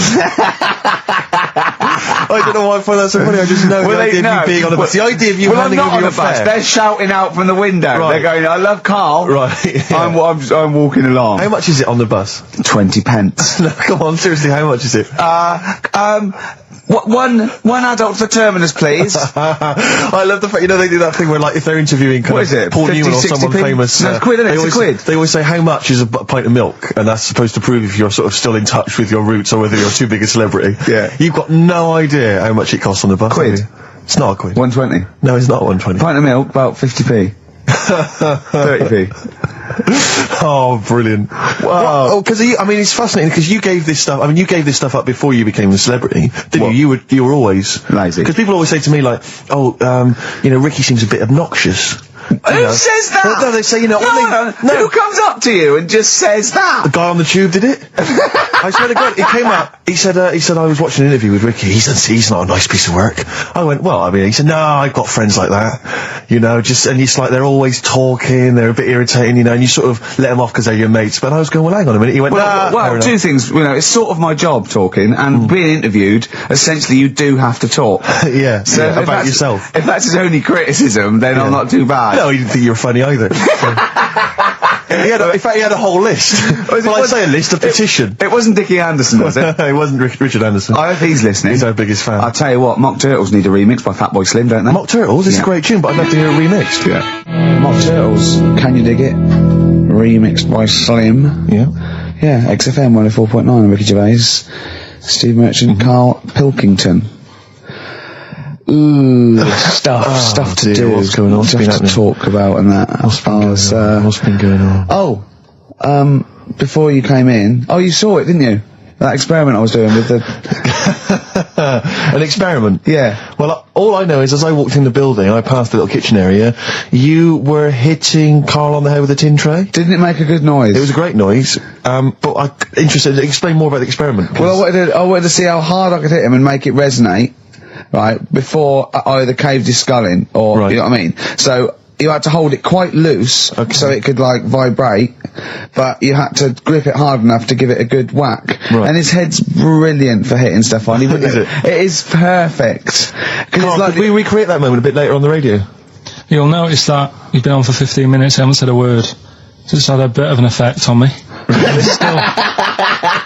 Still a little bit shaken. Okay. Oh, dear. But yeah, do it again later. We were talking about your head a little bit earlier, weren't we? It's not going to mean that you're sort of a bit, fuzzy thinking, is it? It'll be alright. Yeah. So... can we recreate that later, maybe towards the end of the show? Just hit you on the head with various objects, see which make the best sound? He said talking about Time Out. I said something about in Time Out, and he went, yeah, do you read that? I went, yeah, I read it, get it every week, yeah. He went, there's no point though, is it? He said, because it's like a telephone directory. You know, if you want to look something up, you look it up, but you'd never sort of browse the telephone directory. And I went, that's an interesting point. He went, although I did. When I was in Scotland, I just looked up how many Macs there were, and there was 42 pages of them. How bored are you in your hotel room in Scotland to suddenly start working out how many people start with Mac? Were you sat in your room, there was nothing else that you could think of to do? I've been working, it's when we did the show from, XFM did some stuff from Edinburgh. Yeah. You were sat in your hotel room? Sat in the room, waiting to sort of go out and get some food and that. Sat there. Why were you waiting to go out and get some food? We're all going to meet up. We're going to meet up with, with Simon. So you thought, I'm not going to switch the TV on. I'm not going to read a magazine. The telly was on. Nothing was on. I wasn't impressed with anything that was on. So I'm looking around the room. I had a couple of the free shortbreads. I love the fact he remembers. Yeah. He remembers a specific biscuit he had. Yeah. That's fantastic. I had a couple of them, and then looked around, there was a Bible, and I thought, well, I know about that. Yeah. There's nothing in that I don't know. So, got the phone book up, and I immediately thought, there's a lot of Mac this and Mac that in Scotland, Macintosh. Mac Daddies. Macateer, there's loads of names. So I thought, I wonder how popular it is. Just how popular it is. 42 pages of Macs. Did you count how many pages there were? Yeah. Did you just work out from the numbers on the bottom of the page, or did you literally I counted. Right. And how many do you reckon are on a page? There's a lot in there. If someone could tell you approximately how many names they get on one page. How long did it take you, this whole procedure? What, the counting? Yeah. Not that long. No, it's just 2 pages. Yeah. It's not that much. They're all together, and what did you do once you digested that information? What did you do with that information? Did you tell people when you went? I mean, look, how long ago was the Edinburgh Festival? I stored it along with the biscuit. I love to get in his head. I imagine it's a big warehouse, and there's lots of partitions for weird stuff like kids born with tentacles and things like that. I imagine there's like quite an old caretaker, and you go in there, you say, "I'm looking for it." He goes, "Hang on, I know where that. I put that somewhere. Hang on. Is this the one when they shave the cat? No, it's not shaving the cat. This is the Macs. The Macs. I know Scotland, the shortbread. Well, don't give me the shortbread because that's putting me off. But the what's the name though? Do you remember last week I was talking about the airy kid? And I think that's every week, Carl. That doesn't narrow it down. All right. Well, we're talking about that airy kid in the woods, and did a bit more research this week. Okay. Found a good story out about a monkey. Right. Which I'll tell Ricky a little bit about it. Tell me, come on, tell it now. No, tease me with we it. should keep this. It sounds exciting stuff. That's got them, right? So we'll be doing that. we've the audience. We've got Rockbusters again this week. Yeah. We've got Do We Need 'Em? Yeah. What are you trying to get rid of this week? Cockroaches. Right. I can't think of a reason to keep them. Looking into that, let's sort the matter out. That's coming up. Excellent. We've got, I'm teaching you some more stuff. Oh, yeah? Yeah. He phoned me up today. Yesterday it was. He knows he's been researching, like, educating Ricky. He said, what do you want to know about? I don't know. He said, you interested in space? And I went, yeah. Phoned me 3 hours later. He went, no, nothing about space. I went, what? He said, I couldn't find anything interesting. I said, you couldn't find anything interesting about space. Yeah. It's big. It's pretty interesting, Carl. He went, it's big, but there's nothing there. That's it's like the Millennium Dome. So what I'm looking at, right? But no, wait. He said, is there anything else you want to know about? I went, alright, I went, anthropology. He went, what's that? I went, study a man, a centre man. He went, like what? I went, like, our roots from caveman through and all the, he went, and I said Australopithecus, Neanderthal. He went, well, you know all that then? I went, no. He went, right. He went, do you want to know how a lung works or something? How a lung works. And I said, well, tell me how a fridge works. He went, oh, I said, it's just the gas, isn't it? I went, brilliant. I went, tell me how a microwave works. He went, I know. I went, no. I said, fella walking past in a laboratory with a bar of chocolate in his pocket, went past some sort of ray thing, it melted it, and he went, hold on. That's it. That's explained to me how a microwave works. Right. So today we're doing sort of medical-ish type things under the banner of colon then, educate me. Oh, God. Do it again. Colon then, educate me. Brilliant. Brilliant. So that's like go on then. So colon. Brilliant. So that's a little heading. You're going to be learning 3 things sort of medical-ish before 3 o'clock. Yeah. Is that it? Yeah, do you want to... pretty much, yeah. A bit of suede? Morning. How many O'Reillys are there, do you think, in Ireland? Little task for you. Suede, Animal Nitrate. That's really got a Johnny Marr influence at the end, that guitar, isn't it? Brilliant. Still brilliant. XFM 104.9, Ricky Gervais, Steve Merchant, Karl Pilkington. Tell us about this monkey, Karl. You're going to love this one, Steve, right?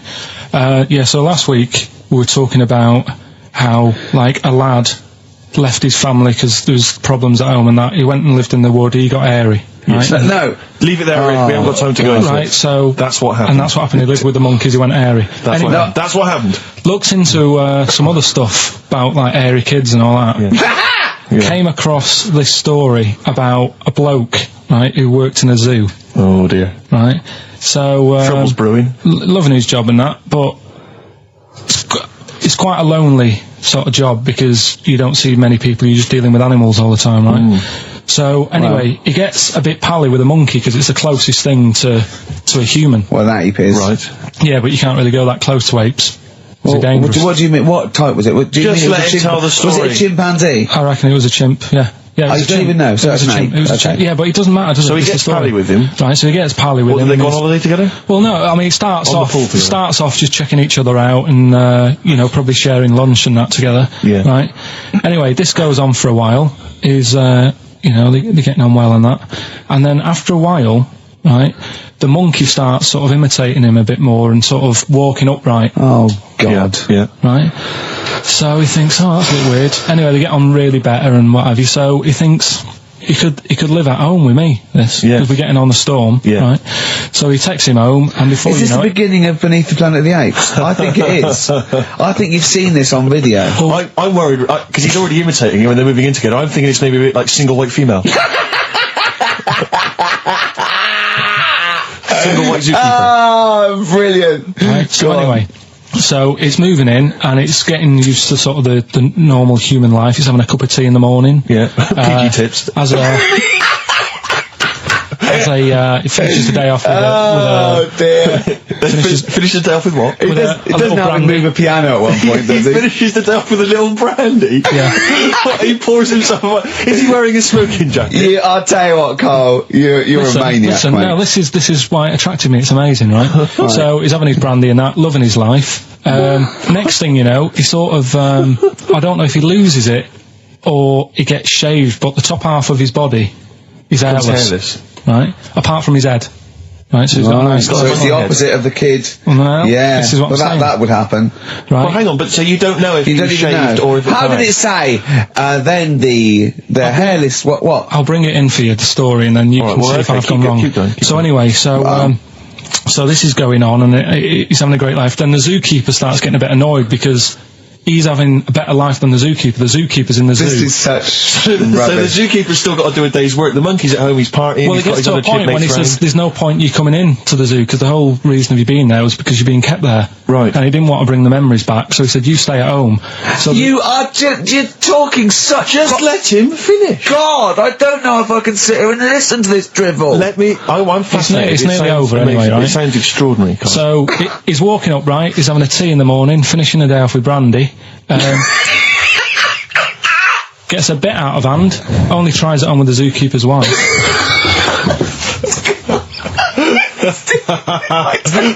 Make him go away, Steve. How does he do that?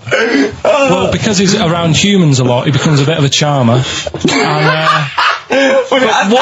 But what is it that he could do to seduce her? Pick fleas out of her? He didn't say. He was built. Yeah, he's well known. So what about that? What do you mean, what about it, Carl? It's obviously not true. It's obviously not true. This wasn't on the internet. This was in a book. So it's not a quick joke and just put it on a website. This is in a book. I don't understand how... I love that he becomes a charmer. He's got better taste in brandy. Exactly. And what was it that he was doing that seduced her?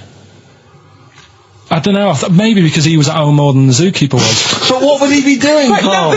He's not going to be talking with her. They're not going to be playing Trivial Pursuit. Maybe she liked the silent type. He didn't go into that. He just said that's when the trouble started. Carl, play a record. Right. Is that what Suzanne did when she brought you in? Feeder, just the way I'm feeling. XFM 104.9. I love that. Karl, you're panicking. You've just remembered a song from your childhood, and I don't know what you're talking about.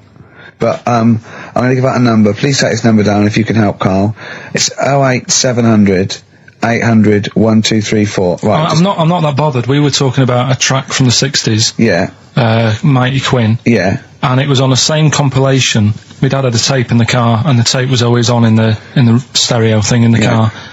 And I used to sort of sit through all this stuff I didn't like, but knowing that coming up soon was a song about a monster with purple eyes. It wasn't Puff the Magic Dragon. It wasn't that. A monster. There must be something else about it that give people. Do you remember a chorus or a few lines? It says something like, it was a one-eyed, it had big eyes, purple, and it eats people or something. The big-eyed purple eater. Wasn't there a song called something like that? The big-eyed purple. And it was a hit. I'm sure there was a song which is something like the Intergalactic Purple Eater or something like that. It's a novelty song. Rubbish. What, by the Bonsai Dog? Yeah, it's that sort of thing. Yeah, I'm sure. Well, if you know what, Karl, look, the telephones have gone mad. Yeah, well, we'll find out in a bit. I mean, I'm not that bothered. I'm not going to buy it. It's just that we were talking about songs and that. It'll be good to know who it was. But yeah.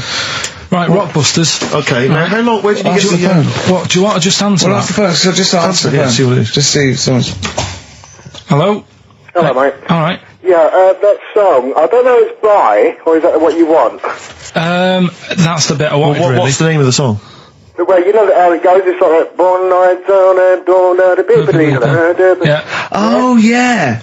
Sorry, I don't think you've helped much, though. You can't remember what it's called or who it's by. Well, no, I mean, I know the tune, but that's about it. But he's done well. Steve, he's done well. He's given up his spare time to call in and sing us a song. Don't diss him. Rick, I'm concerned he's just only marginally remembering it more than Karl is. It was actually in, I think it was in the Blob. No, it was in something like the Blob, actually. I think Steve McQueen was driving away and it was running in a sequence. This is so very familiar. Thanks very much, mate. See if we can get a title off someone. XFM. Hello, yeah, I know the name of that tune. Go on. It's the Purple-Eyed People Eater? Yeah, that sounds about right. Brilliant. By? Yeah, well, I'm just at work and, who is it by? It came to my mind. Do you know who it's by? I don't know who it's by, mate, sorry. This is not enough information. I wouldn't phone in if I didn't have the information. But we asked him just what the tune was. But I want someone like Paul Gambaccini to call in. He knows what chart position it got to. Okay, right. Thanks very much. This is enough information. That's two people. The thing is, if you know the title, we can put it in the internet, can't we, and find out who did it. Yeah. That's full of information. Well, thank you very much for calling in. I don't know why they bothered, frankly. Right.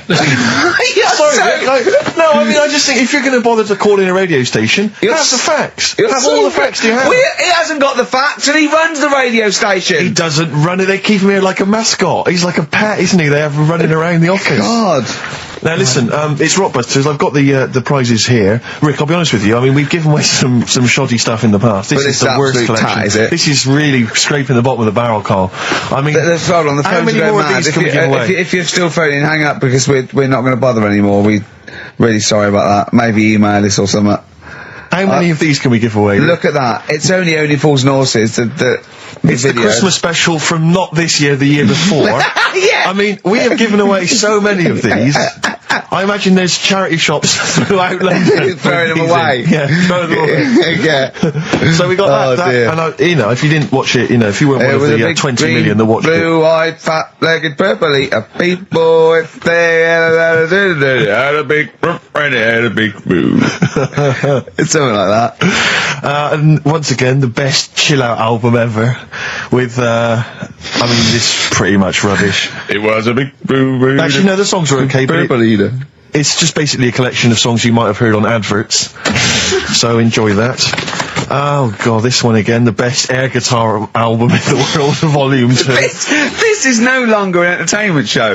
This is three people chatting to each other now and again. Sometimes we remember it's going out, sometimes we just take a call for our own amusement. I mean... It's the same price again. It's the David Attenborough compilation of DVDs, which I'd be very surprised if actually makes it to you. I imagine someone here will have had that long before we post it. Oh dear. There's a t-shirt in here. XFM 104.9 You get sent a lot of just in case you're wondering what you're listening to. This is a Quicksilver t-shirt. What is that? What t-shirt is that? That's a t-shirt made by the Quicksilver people, so if you're a bit of a surfer dude, and by the look of the size of it, you're a midget. You can't say midget. You're welcome to it. And this is, I think, think the piece de resistance, Rick. I mean, because you know the kind of fans we have. They're pretty cool cats, pretty groovy guys. Yeah. So I imagine they'll be loving on DVD Doctor Who, the Aztecs. That's one of William Hartnell, the first Doctor's classic episodes on DVD. God. There.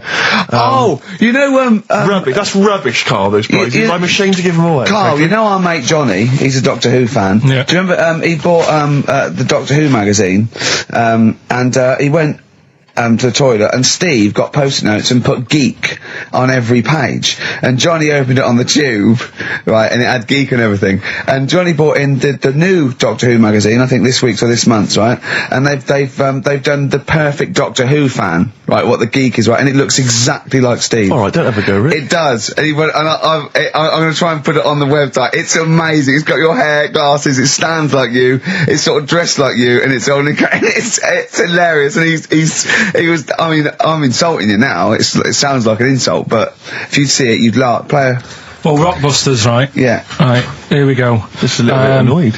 Just, 3 clues. We've lost all the energy in this show, haven't we? Well, I can't get over that insult. I'm just a little... No, Three. he did though. It just came out, I can be honest with you, Rick, it came out left field. I wasn't expecting an insult. No, And, but I But there was a sense of camaraderie on this. Just email in, ricky.gervais@xfm.co.uk. I'm just annoyed. I can't What are we doing? I'm just reading out the clues. Should we put this, let's put this one in for the Sony Award. Let's put this show in for the Sony Award. Play a song, Carl, because I need to discuss things with him. I've talked before about in Edit second it down. Get this down to 3 minutes. It'd be a great show. Rockbusters in a minute. XFM. Lonesome Day by Bruce Springsteen from his new album The Rising on XFM 104.9. Ricky Gervais, Steve Merchant, Karl Pilkington.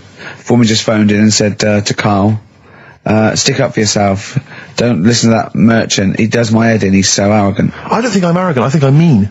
Yeah. I just think I'm sort of objectionable. I don't think it's arrogance. I think it's sort of nastiness. Yeah. I'm just not a very nice person. But believe me, I'm not arrogant, I think I'm pathetic. We've had a lot of emails saying, could you bring back White Van Karl? Oh, yeah. Which is that section of the show where we ask the questions that the Sun asks someone various else. Random punters of Karl. But sadly, recently, they've got very politicised and very kind of, basically a little bit depressing. So there's not really anything appropriate. But I have trawled the papers looking for other questions posed in other sections of the Sun. Good idea. I was just looking here at the Dear Deirdre section, which is the sort of problem page. I don't know what your views are on this. I'd love to see Karl. Oh, God, can we get him a job? Just ask. Oh, my God, that would be amazing. Right? Well, here's one. I'd like to see your view on this, Karl. I'm a happily married 42-year-old woman with 4 kids, yet I've developed a huge crush on pop star Darius Dinesh. Yeah. It sent my hormone levels through the roof, and last night I woke my husband up at 4 a.m. for sex. We've been married for 20 years and he can't believe his luck. Recently I've been having... I want to go to I'll stop you there. Why are you telling me? Right, carry on, sorry. Recently I've been having erotic thoughts about Darius morning, noon and night. I haven't felt like this since I was a teenager and mad about Donny Osmond. My husband is amazed at the change in me. We had sex twice last night and again this morning. Again, why are you telling me this? Yeah, go on. He's just boasting. This is not a problem. It's not a problem. What's here. the problem? No problem, just wanted to tell someone. Thanks very much. I watched Darius on TV last night, and when my husband came home, I dragged him into the kitchen and we made mad passionate love. Right, they did it then, twice last night, once this morning. That's 4 times. 5 times she's mentioned it so far. Yeah. She's doing alright. My husband, this is a great bit. My husband thinks it might be his new moustache. Or that I'm going through the menopause, but I know You were thinking of growing a moustache? I was thinking of growing a change it moustache. up with the ladies? I love the idea, that's what he thinks it is. He's telling his mates in the pub. You should grow mad with me. these. Grow The with old these, Tom right? Selleck. 5 times in the last 24 hours. Hooray for sexy Darius. So, what do you make of that then? What are your views on that? Hold on though, if that bloke is reading that paper, that narrows it down It's a gotta bit. be, yeah. Who else did he know? His wife likes Darius, he's had sex 5 times that night, and he grew a new moustache.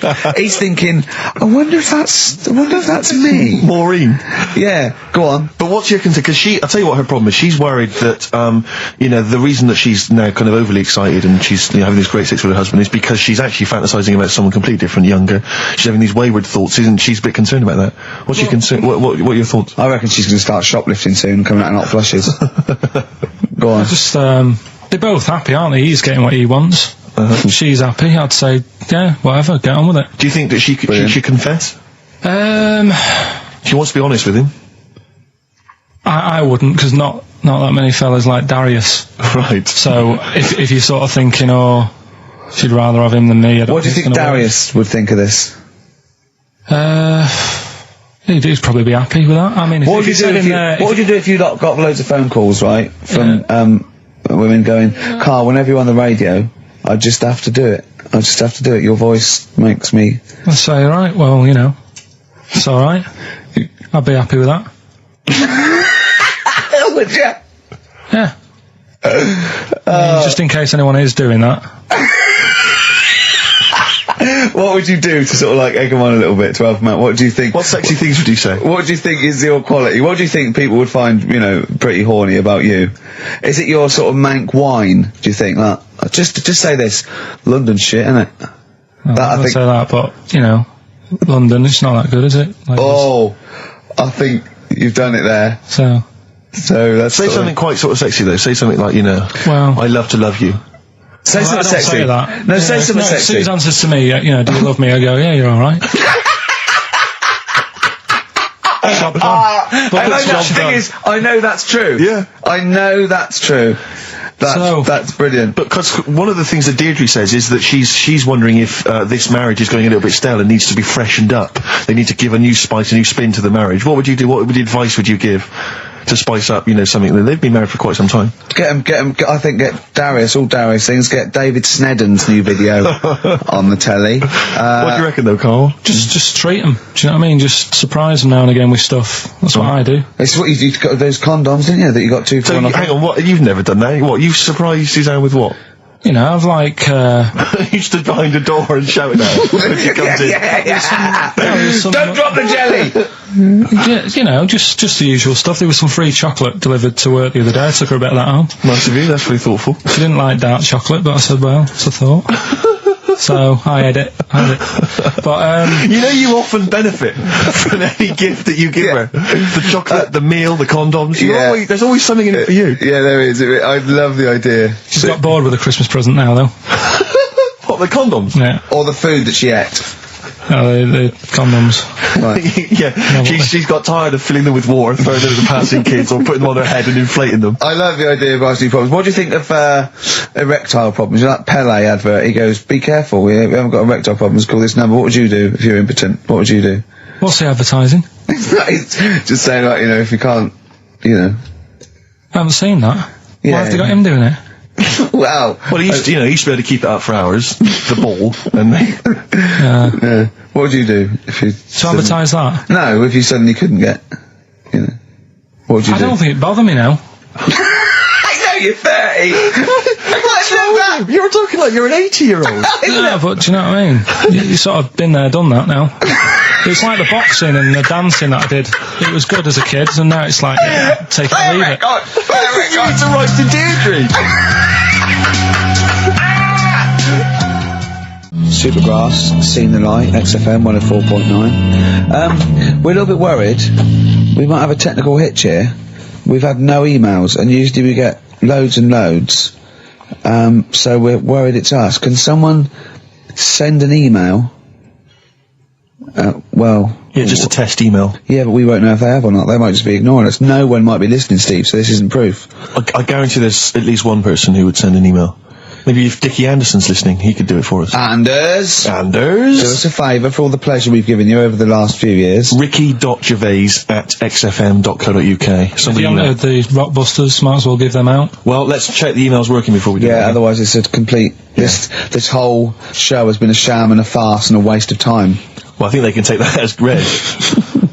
Right, educate me, Karl. Right, well, go on, mate. Educate me. Well, what we're looking at this week, we've done war, we've done we've nailed that. We've nailed war. We summed up war with a little French bloke whose battle cry was "John's got a moustache." Right. So, and last week we did science. What would you do on science then? Airy Kid. Brilliant. Right. Yeah. So this week we're looking at medical problems. I'm sure we do Airy Kid every week. Medical problems. Then I've got a couple of things under the banner of then educate me. Yeah. We've got this is interesting. Right. Do you know if you have an operation on your brain?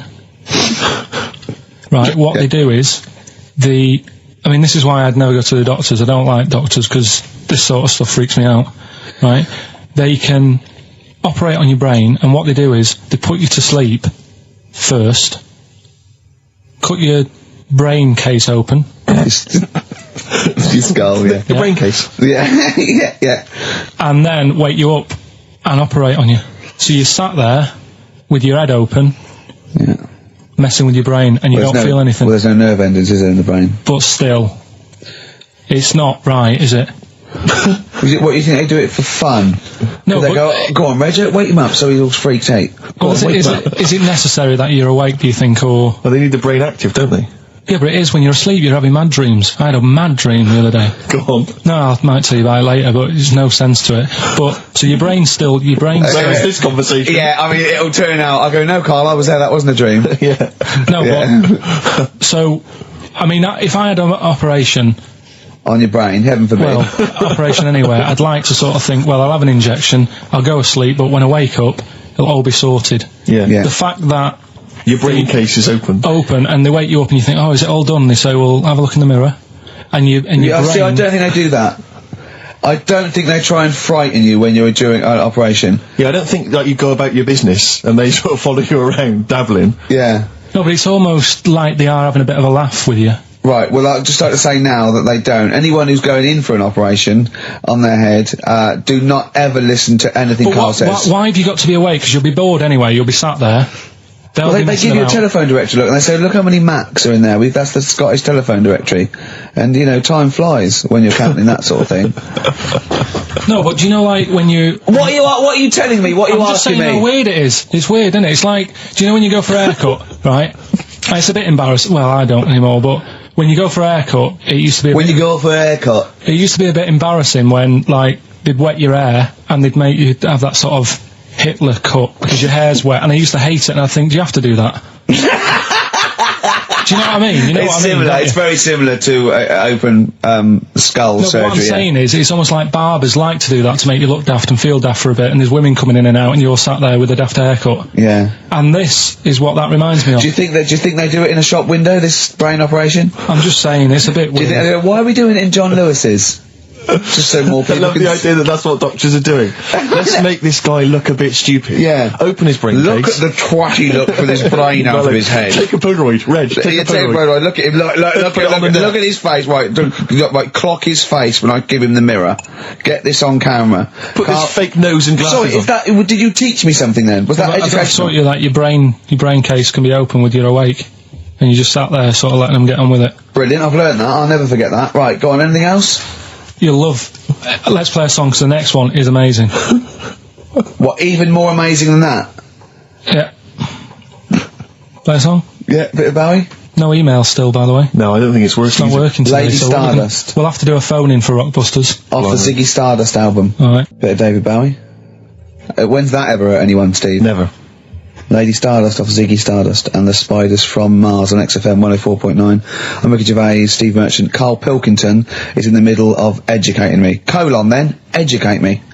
Right, so, I've learnt that you can, you know, fiddle around with your brain when awake. That's brilliant. I've never been a fan of doctors, though, so this was a good one for me to look up, because... Yeah. Did I tell you the time when, the doctor said, I was going to die? Alright, keep talking. Right, ages ago, must have been about 15, right? And, at lunchtime there was this... We used to have a choice of stuff to do at lunchtime, right? We used to have, like a burger place that had an arcade machine in it, right? So we used to go there and play on that and have a burger. Or, there was this baker's, right, that my mum worked at, and, did great cakes and stuff, right? So, she used to, like, bring some home and that, but she couldn't always bring them home every night because, you know, they'd cost money, and she used to get them for free. And they used to say they'd rather chuck them away than give them to the staff because there's a chance that the cream might be off. Right. Right, so they used to chuck them round the back. So I used to go round the back with my mate and eat a load. Brilliant. Scavengers eating out of bins. No, it wasn't out of bins, they were still in trays, but they just stacked them up near the bins, right? So this got out, I mean, it used to be chocker. once the school found out, everybody used to go there, and it'd be like, well, have a cake. The headmaster fighting the kids off. Right, so I'd have, you just eat, I don't know, 6 jam donuts or something, and then you'd spend your dinner money on the arcade machine. Brilliant. Right? So it was a good afternoon, really, right? So you'd do that, and this one day I must have had 6 or 7 jam donuts, a few Congress tarts. What's a Congress tart? I love them. I can't get them in London, right? So I'd have some of them. If anyone can get a Congress tart for Karl in London, please let him know. So anyway, this day, that was just a normal day. Do you know what I mean? You'd once, twice a week, you'd have a load of cake. In your life, yeah. A normal day in your life. Were the frog boys there with the webbed hands and the big heads? And the horse in the settee? But the day after one of these days, I had really bad cramp in my belly. Right? I was like in agony, could hardly walk. So I said to my mum, you could hardly stagger to the free cakes. So, I was in absolute agony. I said, I don't like doctors, but you'll have to get a doctor in because I don't know what it is. I can't walk. She gets the doctor round. I won't say his name, but he said, well, doesn't look like he's got long left. Blimey. So I was a bit like, hang on a minute, I've only had a few cream donuts. Yeah. My mum was panicking. Sure. He went. My dad came in from work. She said, something's really bad with Karl. I think it's serious. The doctor said he ain't got long left. So he said, what? He said that and just left? So she said, yeah. He said, I'll have to call him then. So he called him up, said, what's all this about? Karl hasn't got long left, how long's he got? So he goes, I was only messing. He's just had some bad cream. Can you believe that? Well, the thing is, I like the fact your mum didn't ask any questions. I know. She didn't go into detail. Can you explain more, doctor? No, I got to show off. But she doesn't. I don't want to diss you or your family, but I imagine if I was there, I'd have known the doctor was joking. Yeah. That's all I'm saying. I mean, I sound very arrogant there, but I imagine he went, what's he been doing? I had about 6 cream donuts. Oh, right. Oh, wow. He hasn't got long to live then. I'll see you later. That's what I think the doctor did. Yeah. It's like the idea your mum just let him go. Yeah. Terrified, thinking, well, I'm not going to probe him. That's it then. Dad comes in. Hi, honey, I'm home. Anything happened? The doctor said Karl's going to die and then left. Did he? I'll call him. But anyway, that's why these sort of things fascinate me. So we'll move on to this next one, right, which is brilliant. Dead short story. So, right, old woman, about 70 years old. Yeah. She's normally fit and healthy and stuff. Nothing wrong with her. She's having a good life. And one day, she goes for a check to the doctors, just to check herself out, because she's getting on a bit. Yeah. Says, take your clothes off and that. So she does, and checks her out, says, yeah, you're looking good, turn round. He said, oh, God. He said, you got a tumour on your buttock. Right? So she goes, oh. Well, can you do anything to sort it out? So they go, yeah, we could book you in for an operation. It's best if we remove this. Books are in for an operation. Operation day comes, strip her down and that. They're all stood round, the doctors. Start to operate. It only turns out it's a pork chop that she sat on 5 years earlier and it had stuck to her buttock. Right, Karl. I can forward you. I'm honest. Right. Listen. Serious. Right, okay, Karl. I'm telling you now. I'm leaving. I'm never doing this show again. No, I'm serious. Honestly. You're talking. I've never in such. You are. Play a record. Play a record. I couldn't believe it. What do you mean you can't believe it? Stop the record. Stop the record. Stop the record. Right. Okay. Right. What do you mean you couldn't believe it? No. When I read it, I said I've got to tell Ricky that. This woman had a pork chop stuck to her arse for 5 years. You mental case. Of course she didn't. Doves caught by the river. People are going to think you're thick, Karl. Well, they can think what they want, because if they do their own research, they'll probably find the story. Because it won't have happened that many Karl, times. Think about it. I mean, how could an old woman have a pork chop stuck to her arse for 5 years? She said she couldn't remember even making one, so she was as surprised as the doctors were. But hold on though, she presumably must have sat on it naked. Yeah. Didn't that bring back any memories? Yeah, it's weird, but Karl. But why would it stay there? Why wouldn't it fall off when she had a bath or a shower? Grease! What about a bath? But why didn't the doctor realise that when he first looked at it? Yeah. Was he not paying attention when he said, I think he's a tumour? Karl, listen, think about it. A pork chop stuck to your arse for 5 years. You're naked, you sit on a pork chop, you go, nothing. There's nothing weird about that. I can't feel anything. Even if you had a dead leg, the time you that pork chop, what else you got dressed? Well, she might have not done that much. She's old. She probably just sat down and didn't move for a bit. And over time, it's stuck, and then... What do you mean over time it's stuck? Do you think the longer something there, the more it stays there? Look, I know that's why the pork chop goes, well, we've been here a year, we're not going to move now. I don't think we're going to move now. I'm quite, attached to this buttock. I think I'll stay here for another 4 years until some doctor works it out. I love the idea they got her into hospital, they gave her the bed baths, they got her ready for the operation, they laid her out. They were just right to take get the scissors or the knife, make the incision, hang on a minute. This is a pork, Bring me a frying pan. This is a pork chop. Right. Crazy, well, okay, well, if you're happy with it, then I'm happy with it. Fine. Right, that happened then. So did the shaved monkey who got off with a wife. Fine.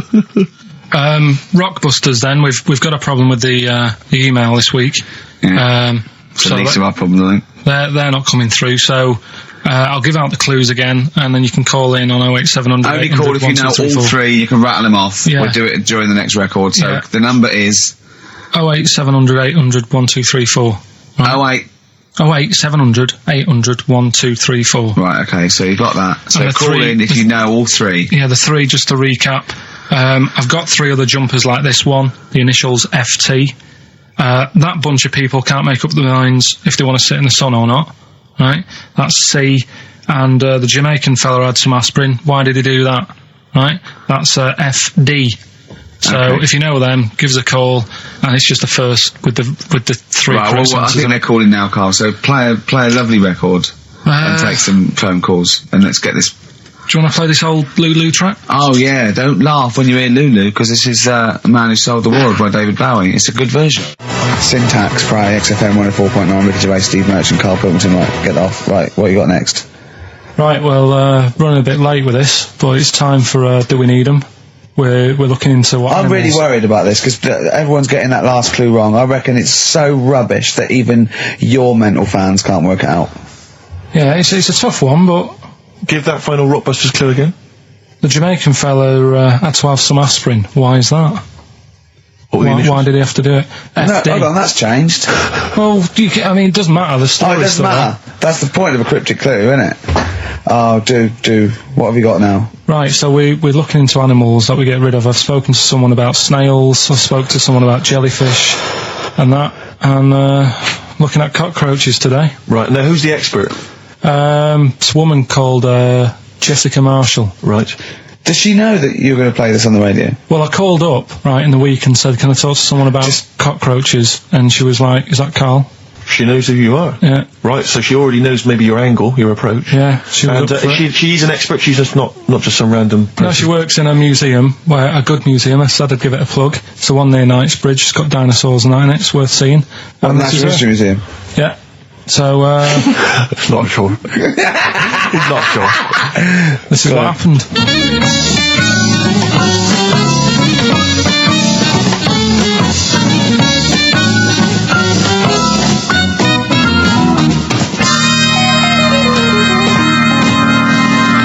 Now, what I'll do, I'll tell you as much as I know, and then you can fill me in if I'm right or wrong. And then at the end of it, we'll get to the bottom of whether we need them or not. Okay. All right. So first of all, the first thing that I found out is that they have 18 knees. That's not exactly possible. They're insects, so they have 6 legs.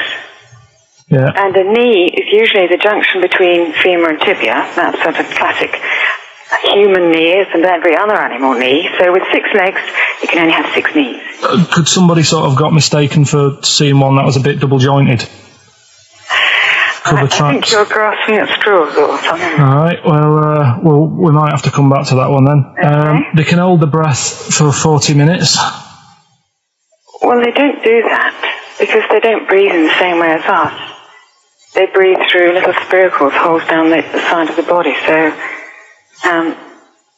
no, they're not a very apt simile because the method of breathing is so different. What do you mean? Because insects have a totally different system. They don't have lungs in the way that we do, just breathing through one part of the body. They're actually breathing through every segment of the body all of the time. So even though they've got their mouth shut, they might be able to slide. Nothing to do with breathing. So only feeding. So you see, maybe that's where someone's gone wrong. Someone's got hold of one and sort of takes its mouth up or something and got bored after 40 minutes and said, well, we'll call it right. It's a pretty unkind thing to do to an insect, even to a cockroach. Yeah, but it's all... You can't do that. Yeah, but... No. Pretty unkind thing to do to anything, even a cockroach. Something else I found out. Yeah. They can live for a week without an head. Well, that's true if they don't bleed to death in the process. But the weird thing is, when I told you that they had 18 knees, you seemed a bit sort of like, don't talk ridiculous. But then we're talking about an animal that can live without an head. So there's a little bit of truth in that one, yeah? Yes. Why, when it was invented, has it got that facility? Say if someone said to humans, we could do that with humans, and, you know, if you lose your head in some accident, it gives you a bit of time to sort of go back to your family and maybe write them a note. You won't be able to have a chat, but write them a note saying, it was my own fault, and it was nice knowing you. Well, that would be a useful facility, I agree, but cockroaches are great survivors. I mean, they've been around for over 300 million years. They're one of the most primitive insects.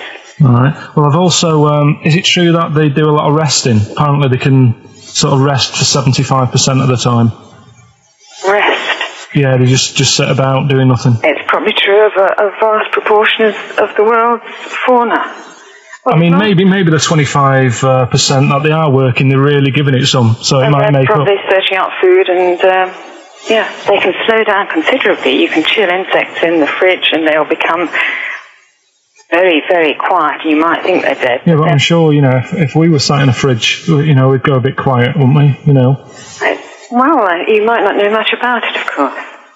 Yeah, but... Not quite reading the right sources. Well, I've been using the internet. I'm sure there are many useful sources that you could find there, but some of those seem to have been a little misleading to you. So you don't agree with a lot of what I've told you there? No. So, cockroaches, can we get rid of them? No. So we're keeping them then? I would say so, yes.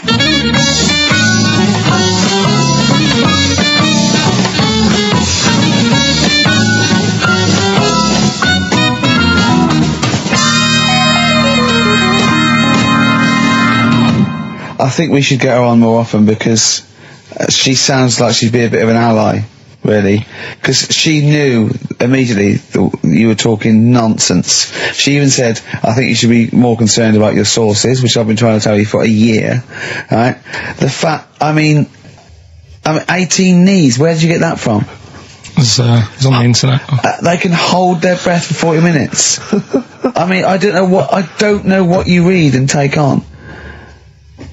Mad world, don't it?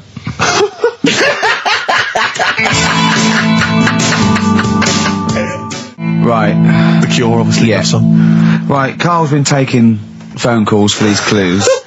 Right, and so everyone's been saying the same thing for the last one. He's been going, no, and I'm worried, I'm always worried. FD. I just overheard him on the call there going, what have I been saying? Oh, no, it's FP. Dickhead. Right, give me the clues out. It's a rollover. Right, tell people we're really sorry to anyone who would have got that right. Okay, right, do the clues quickly. Tell them it'll be a rollover, so we have to do 3 new ones. Do you not write these down? I don't write the answers down in case Ricky looks over the thing and sees the answer. Why would I cheat? I'd rather you do something right with your life. Right, well, the clues were I've got 3 other jumpers like this one. Yeah. That was FT. Yeah. You got that. 4 tops. Yeah, that's alright. Good, well done. That bunch of people can't make up their minds if they want to sit in the sun or not. That was C, they were getting that. That was charlatans. Charlatan, right? A bunch of them, charlatans, right? What do you mean? What's Charlie? No, it's like, shall I go out? Shall we? Charlatans. They got it, right? Where I went wrong with this one, the Jamaican fella, he had to have some aspirin. Why? It's my fault, you know, I'm not cutting, there's no point passing the book or anything. I said FD. A lot of people were saying, Fred Durst, like forehead hurts. which is a good one. Yeah, which would have been as good as any of yours. But I made an error, so we'll roll it over. No. What is the answer? What is the answer? Jamaican fella, what? Add some aspirin. Why do that? What's the thing? FP.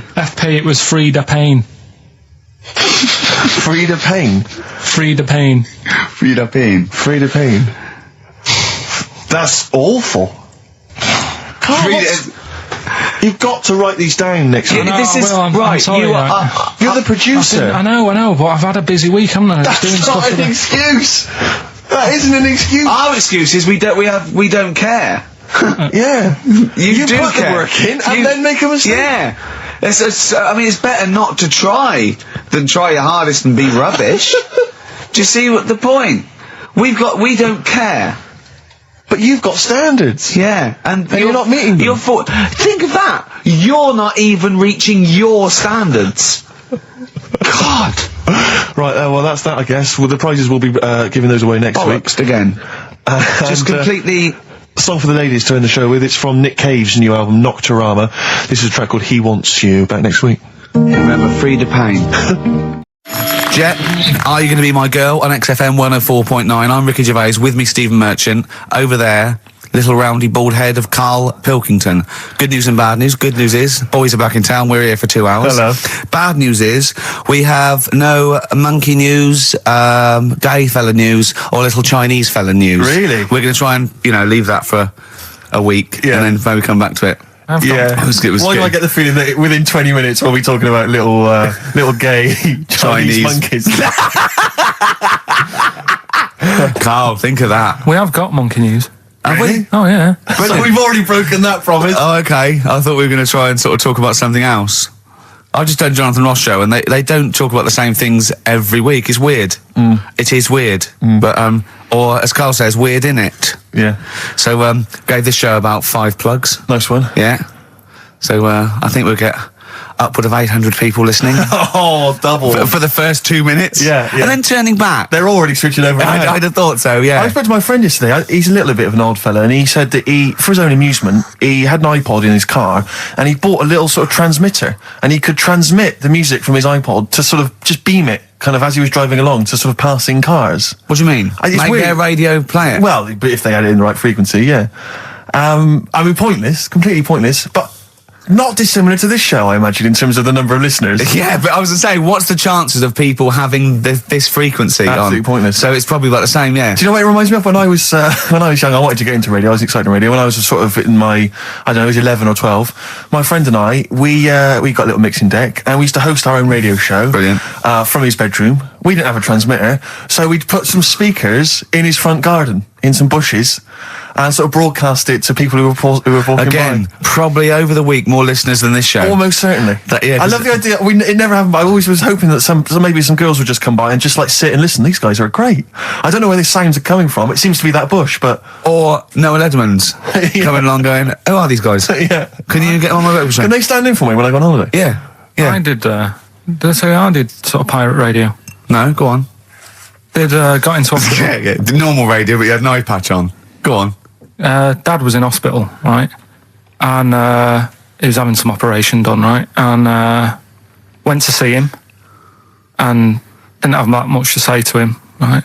So I was sat there. Well, it's awkward though, isn't it, when someone's ill? Yeah, sure. And you don't know. Boring, isn't it? Boring. So I was flicking around on that little radio thing they have. Yeah. And I heard they had a radio station in the hospital, so I said, I'm gonna go and join this. So I wandered off to go and find it. Yeah. Sort of joined that, did a little show on there. Thought I can sort of get out to the masses here. My mate made a little transmitter, did a little pirate radio show from the got kicked out because they found out, and apparently I put the station at risk because all the stuff could have been taken off us. But from Little Acorn, 16 years later, he's on a show with less listeners. Yes. Brilliant. Can you imagine if you've gone into hospital, you're already pretty depressed, there's the fear of these super bugs in the hospital. Yeah. Maybe you've got some quite serious illness, you don't know if you're going to make it. His voice is what you hear to cheer you up. All right, weird, isn't it? I saw a programme about a parasite the other night. Yeah. Apparently, they get in through your eye and eat their way out through your genitals. Anyway, here's Radiohead. Yeah, exactly. Play a record, Karl. Stone Roses, yeah? Oh, Fool's Gold. Classic. Stone Roses, Fool's Gold. XFM, 104.9. Brilliant. Can't help but notice you've brought some sandwiches in, Rick. What's in them there? Cheese and onion. Cheese and onion? Yeah. Because I've never, ever seen you make sandwiches before. I've seen you take a piece of bread out of a loaf and sort of fold it in half, crumbs everywhere. Well, Jane made that for me because I was in a bit of a hurry. I didn't think for a minute that you Why? made Because it looks neat. Well, they're wrapped in the tin foil. A knife has been used. As opposed to chewing round the baguette. Exactly. Yeah, breaking it in half. Yeah. Albert Steptoe. Yeah, brilliant. Yeah. Nice. It's great, but the onions are strong. Are they? Making my eyes water. Yeah. If I can't breathe on you, it'll cure any sort of skin disease you might have. Skin disease. We watched that, Karl, that Karl was raving about that thing about parasites, about worms coming out your brain and that. And I watched What is this? Is a TV show? Yeah, called Body Snatchers. Right. And it was pretty fascinating. And, amazingly shot as well. I mean, it's got to win an award for photography. Yeah. And there was one bit that this little girl had been bitten by a mosquito and laid her eggs, and it went to the doctor. She had a lump on her neck, like a boil.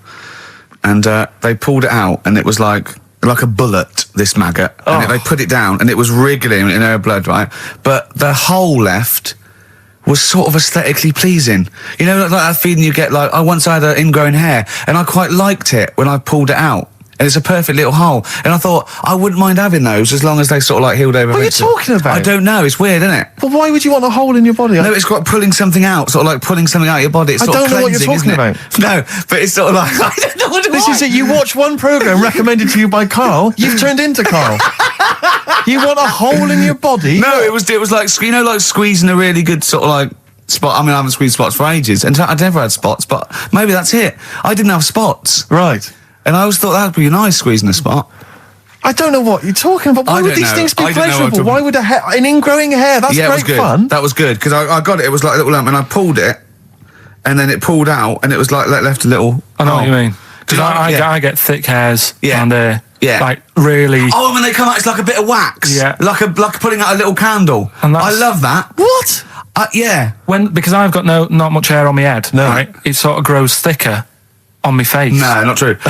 Sure, if I go on. Yeah. No, it does. Not true, baby. Go on. No evidence for that. Just made it up.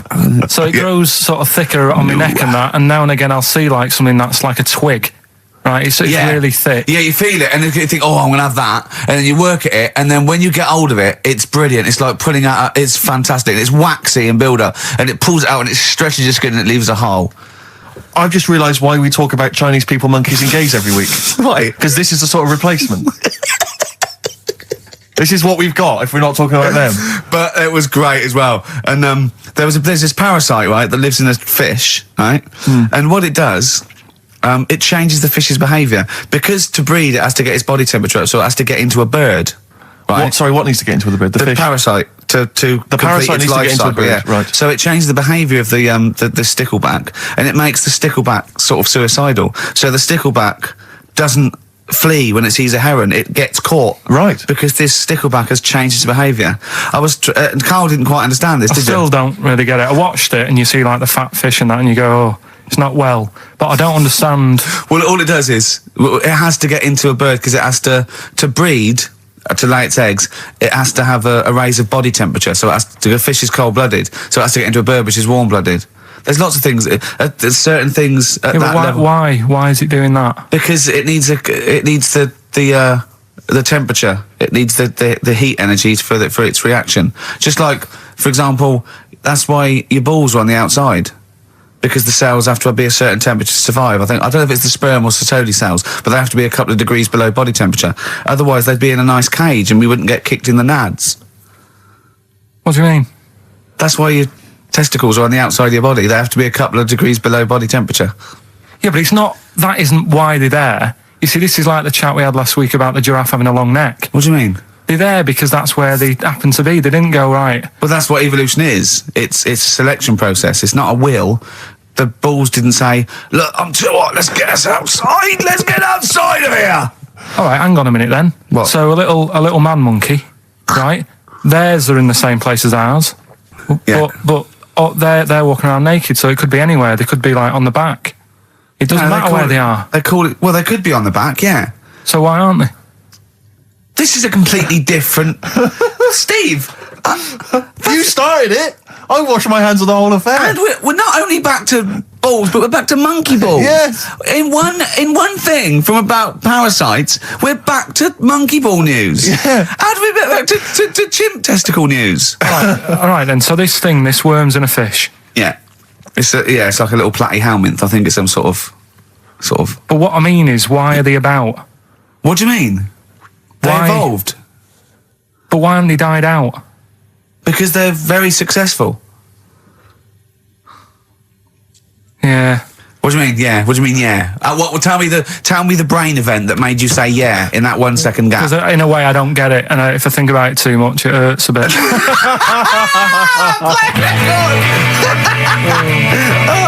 They've just been around for years, Carl. Yeah. Like Cliff Richard or something like that. Yeah. Forget About Tomorrow by Feeder on XFM 104.9. Carl is in some pain now, isn't he? What angers me is the fact that the listeners, at least they get a record. They get 3 minutes where they can just relax. They don't have to listen to this drivel. I've got to sit here for another 3 minutes while you try and explain to this idiot why we have a parasites and why we have fish and why, it's just interminable. Oh, Carl's question is, what's the point of a parasite? I was saying, well, they evolved alongside everything else and it's part of the ecosystem. He's going, but why is a parasite in a fish, in a heron, back in a fish? And I said, what's the point in anything, right, apart from the balance of the ecosystem that survives at any time? And then Steve went, Carl, you should have done this when you're in sixth form. Yeah. Questioning the point of life. Yeah, and you should have had these existential questions, when you were younger. Did you ever used to lay awake at night thinking, where did the universe end? No. I did that when I was about 6 or 7 for about a year. When someone said it was... He was lying awake at night thinking, where does Manchester end? I assume it goes on forever. They've made a map, haven't they, for the universe? Yeah. Well, yeah, as far as they can. Yeah. Big is it? It's massive. Yeah. But if you're that lost, you know what I mean? Forget the map's not going to help you. Sure. If you're that lost, forget it. Look, we're never going to make it. We're not going to live 400 light years. We're not going to... Of course, you could take a shortcut through a wormhole, couldn't you? What's that? Oh, no! Let's not talk about the universe, please. Let's talk about something that you could comprehend, Carl. Well, were you on Richard and Jude yesterday? Right. Yeah. Tell us about that. It was good. It was good fun. Yeah. It's a bit surreal. Is it? Yeah. It's nice though. There's something charming about them. Do you know what I mean? They go off on tangents. They sort of digress. They suddenly think of something. She suddenly go, oh, my jumper's itching or something. Yeah. And it's quite charming. It's not annoying at all. Yeah. And I'd never seen them do it through before. And I hope I didn't insult them because I said it was like an adult Blue Peter. Right. But in what way? Well, they had a Christmas wrapping competition. Right. Then they had a Christmas wrapping competition. And then they had that wasn't them doing kind of hip-hop. Then they had what the French people are like. There was didn't quite understand that, living in France. Then they had a woman who relived an Elizabethan Christmas. The bit that made me laugh was she was sort of announcing this through an Elizabethan microphone and PA to all the people sitting around dressed as... I'm a bit confused. This sounds fascinating. It was good though. And at the end I said, next week I'll be washing a tortoise and that. Yeah. And the producer said, if you do want to make something for the show, we'll definitely feature it. So I might make some of those things that you spoke on Blue Peter, like send in sort of, I remember they made a chest of drawers out of 3 matchboxes. Yeah. For Barbie doll or something, or Action Man. I seem to remember them showing you how to make a dusty bin once. What, on Blue Peter? I made one. I remember making one. Really? Yeah. I haven't watched Blue Peter obviously for like 25 years, but is it the same sort of thing? I think it's pretty much the same now, yeah. They occasionally they'll have kind of larger sort of dramatic scenes, so that all the cast will kind of act out sort of murder mysteries and stuff like that. Oh, yeah. There's a bit more of that going on. Do they still have the Kodo drummers from Japan over? I think the Kodos come on like twice a week. With the shiniest buttocks I've ever seen. Yeah. Greased, they're in like sort of nappies or whatever they call them, and they're playing the drums, and you see them from behind playing these big drums, and they've got shiny buttocks. The lights really pick up their arses. I think they've kind of funked it up since we were younger, because I remember it was always stuff like, let's have a look at this traction engine. Yeah. Or let's drive some traction engines, one very small, a slightly larger one, then you need a larger one, and we'll just drive them around the studio for a bit. So you're going up Nelson's column with Shep. Yeah. You might die, you might not. But I always wondered if perhaps the people in charge were not perhaps down with the kids. So when they were saying, what are we going to do this week? Let's have a look around a traction engine. Exactly. That's what the kids of the early 80s want. But they did used to sneak in education, whereas Magpie, that was just like funky people who were sort of really in the 70s. Never watched Magpie. No, I got it wrong as well. I did used to watch it, but I used to watch Blue Peter, I think I was conned. I always feared, because see, with the Blue Peter, I felt like I was learning something. I imagine on Magpie it was just, Mr. T came round or whatever. It was a lot more cool, wasn't it? It was a little bit more cool, yeah, and a lot more throwaway, and it was sort of like, Magpie was sort of like Looking. Right, on telly. Yeah. What happened to Looking? I don't know, it used to be the Junior TV Times, I don't know. There's probably people listening who've never even heard of Looking. Is that what it was? Apparently so. But there was cartoons and things. Yeah, it was just basically an advert for ITV.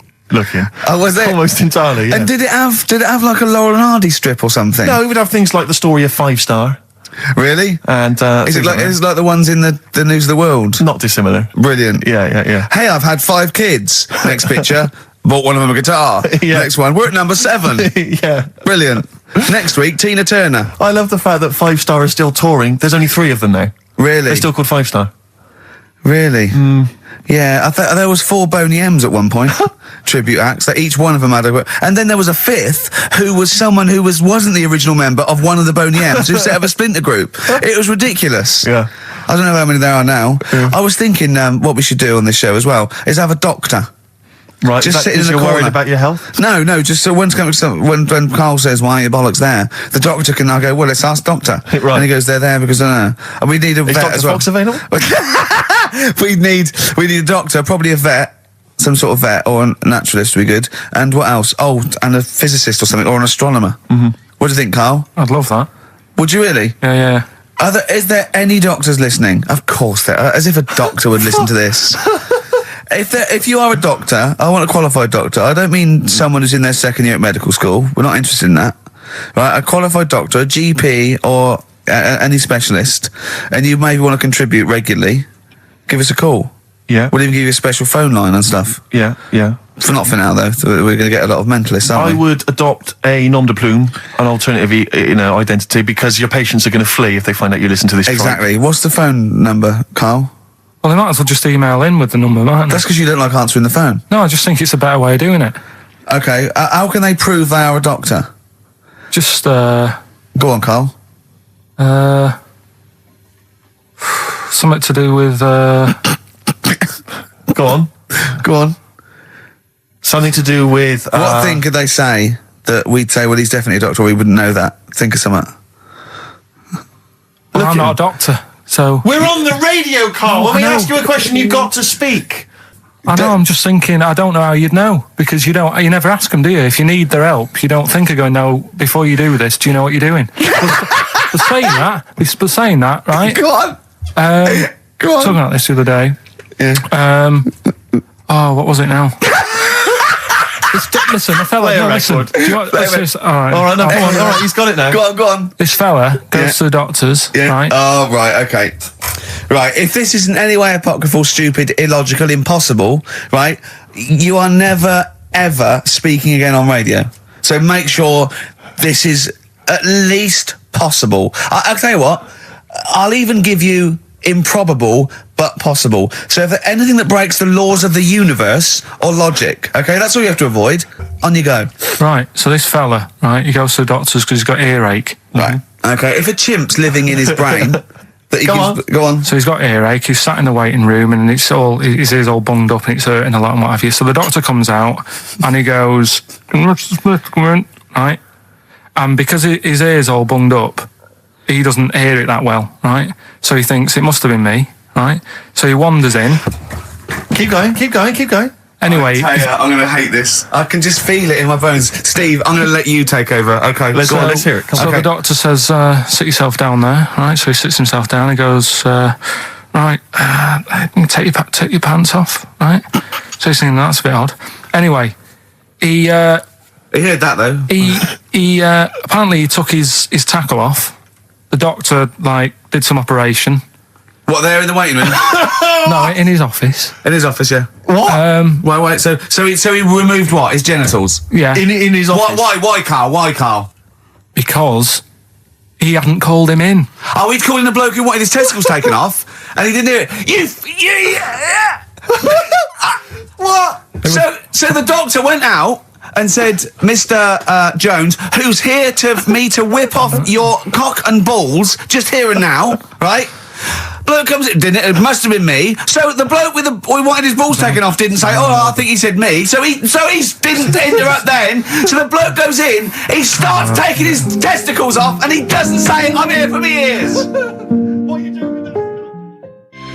It's the new single from Snow Patrol and Run. That's brilliant, isn't it? It's good stuff. On XFM 104.9. Rick. Go on. I'm about to say 3 little words to you that I've never said to anyone before. Go on. Karl is right. On what, though? From Reuters, someone's emailed in. A Brazilian man who went to a clinic to have an aching ear checked ended up having a vasectomy after mistakenly believing that the doctor had called his name. He had gone in there, entered the vasectomy room when he was called. He was called by the full name and yet thought it was him. But the strangest thing is that he asked no questions when the doctor started preparations in the area which had so little to do with his ear.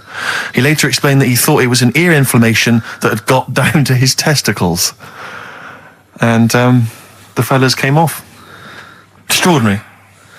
Right? I'm stunned. Amazing, isn't it? But there's lots of things that keep coming true with Karl's nonsense. There's a programme on next week. The boy who gave birth to his twin. Oh. And he's there. He's like pregnant with this thing. How long ago did we do that? Yeah, you discussed that years ago. When I talked about it, it was a baby who had a baby. Now it's a boy who's like a grown man and that. It's took them ages to sort that out. I did it in one link one Saturday with the full story. Right? Keeps happening. We've done like Donald McIntyre's thing, right? He's been ripping us off. I did Cheap as Chimps. Yeah. He's been doing it. No, he hasn't. He has. He's done some programme about how much it costs to get a monkey and that. Right. What else have we done? He believes this. Yeah. There's loads of stuff we've done like that.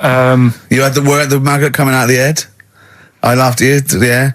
Didn't in the programme. Didn't see him wrapping the head in bacon, but I mean the principle's there. Bob Holness is ripped off Rockbusters. Yeah, and he ripped you off years ago. Yeah. He's been ripping you off for years, which is even more annoying. Yeah. So, yeah. Interesting. Yesterday, Rich and Judy gave you the tea picked by monkeys. Yeah. I told you about that either last week or the week before. Yeah, and then you also told me that there's a place where they grow coffee where the weasels come out and eat the coffee, right? But they have too much of it, get dysentery and vomit, and they sell the vomit because it makes the coffee smoother. Weasel vomit. Yeah. Absolute shies. It's not. Right. When you say it like that, it sounds ridiculous. Yeah. Whereas the way you'd say it. Yeah. No, why do they keep taking the coffee? Probably addicted you get to addicted to it, don't you? Caffeine and that. Yeah. Why do they stick it up then? Because they have too much. Because they're tired, they can't sleep. They sort of. They can't sleep. So they get ill. It eventually wears them down. They're sick, and then they sell it. I showed those there's people send monkey news all the time for Karl, and I showed him one earlier, which said there's a new monkey hospital that's been opened. Yeah. Karl, now, that's for the treatment of monkeys, right? But he immediately thought it was run by monkeys in white coat. Did he really? Yes, and he was disappointed because it wasn't. He was assuming there'd be little janitors. Is that what you said? Yeah, little janitors mopping up. Carl! Little chimps with the ECG machines, or whatever they're called. Yeah, exactly. Brilliant. He was almost angry. Yeah. Disappointed with it. And what's this about Donna Eyre giving her baby to a gorilla for a week? It happened. No, it didn't happen. She had a baby. They went on the honeymoon. They left it to a little gorilla to look after. Don't talk! Absolutely, don't talk! Oh, God! Again, there's people online now, so they can have a look at Anna Nova. Do you want to give some stuff away? Do some... He believes it, and that's it. But the more these things sort of like pop up, come true, the more worrying it is. The more worrying it is for everyone. Imagine if Donna Eyre had left her baby to a gorilla. It's libelous. Are you saying that? It's libelous. It's not. Well, someone will send it in a bit, and then you'll feel daft again. So I'm not even worrying about it. Okay. Right, you've got some rubbish to give away, did you say? Yeah, we've got some stuff to give away. DVDs, stuff like that. Well, let's play a record. Let's do the any VHSs? Any films on VHS? Yeah, a couple of them in there. For $4.99? Yeah. Supergrass. Yeah, excellent. What is the competition, incidentally? Doing songs of phrase.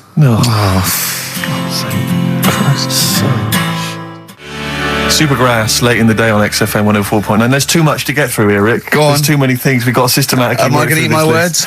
Well, before that, You know, we get emails all the time. They're coming through all the way through the show, and I open them, and a lot of them, because everyone's contributing, it's brilliant, but we can't really absorb everything. There's too much coming through. So I tend to open them quickly. I have a look, see if there's anything we can sort of make sense of, and close them again. Sometimes Karl looks at the emails as I'm opening them. One opened just a minute ago. You saw his face? His face, yeah, what was it? His face was just stunned. He was just absolutely dumbfounded. It was like he'd just seen something extraordinary, right? And you closed it quickly. I did close it quickly. I'll tell you why, right? Always got to bear in mind how Karl's mind works. All he saw was the name of the band that this email was promoting. So all he saw, all Karl saw, and you can imagine how excited he was all he saw was Half Man, Half Biscuit.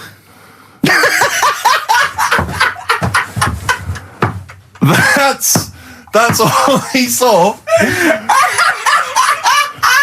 I've never seen anyone so excited. Oh God! It was actually just plugging the popular joke novelty band. How you heard of them then?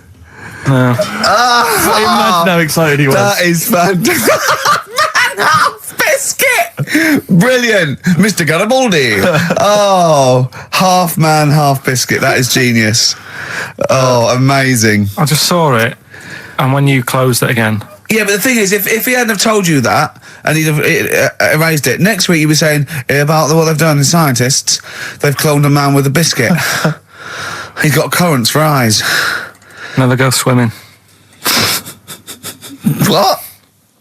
Never go swimming. Anyway, just to, I don't know what the world's coming to, but going sent us a link to one of the web news pages. Go on. The headline: Donna Eyre to hand her baby over to a gorilla.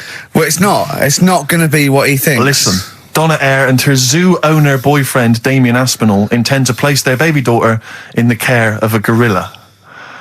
The couple plan to put Freya, who was born in September, in the gorilla enclosure at the zoo near Canterbury. They will then let her be carried off by the female of the group. Neither parent has any qualms about letting their daughter be taken off, despite 5 keepers being killed by animals at Howlett's and his sister's park since 1980. I don't understand. What do you mean? Well, that's it. That's the news. It's a newborn baby, and they're going to put it in a gorilla. But I mean, well, he said, "Why would I not trust them? I know them. I grew up with them. They're my friends." Yeah, but I'm not saying that they're aggressive, but it might roll over on it or something. I don't know. Take it up with them. I mean, Donna Eyre's not the brightest spark in the box. No, but I don't think her husband is. I don't think she'd endanger. I mean, they must know something we don't. I still can't believe they're just going to leave the gorilla with it. Why would you though? But why would you? Even if it says, well, it's cheaper than a babysitter. Well, I don't know. Well, how cheap is a gorilla babysitter? Karl knows, because there's probably some sort of organisation. Right, are we... competition then, come on then, what is it? Oh. Songs of Phrase. Remind us of this? We got the film one coming up later as well. But Songs of Phrase is the one where I take a popular phrase from the show. Well, no, it's not a popular phrase from the show. It's sometimes something you said once. Oh. There's this airy Chinese kid. Yeah, and I get all different bits of songs, so, I make up that sentence, and you have to email in with the artists that you hear. Well, what's the popular phrase then? What's this popular phrase that's sweeping the nation? It's what we talked about last week. Go on. My girlfriend had a problem with a marrow. Right. Yeah. All right. Okay. She wasn't your girlfriend? Well, yeah, but I couldn't find sort of blind date or whatever.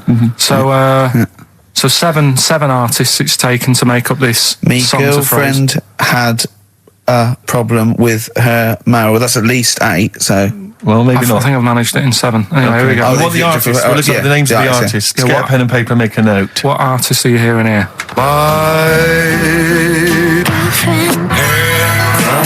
With her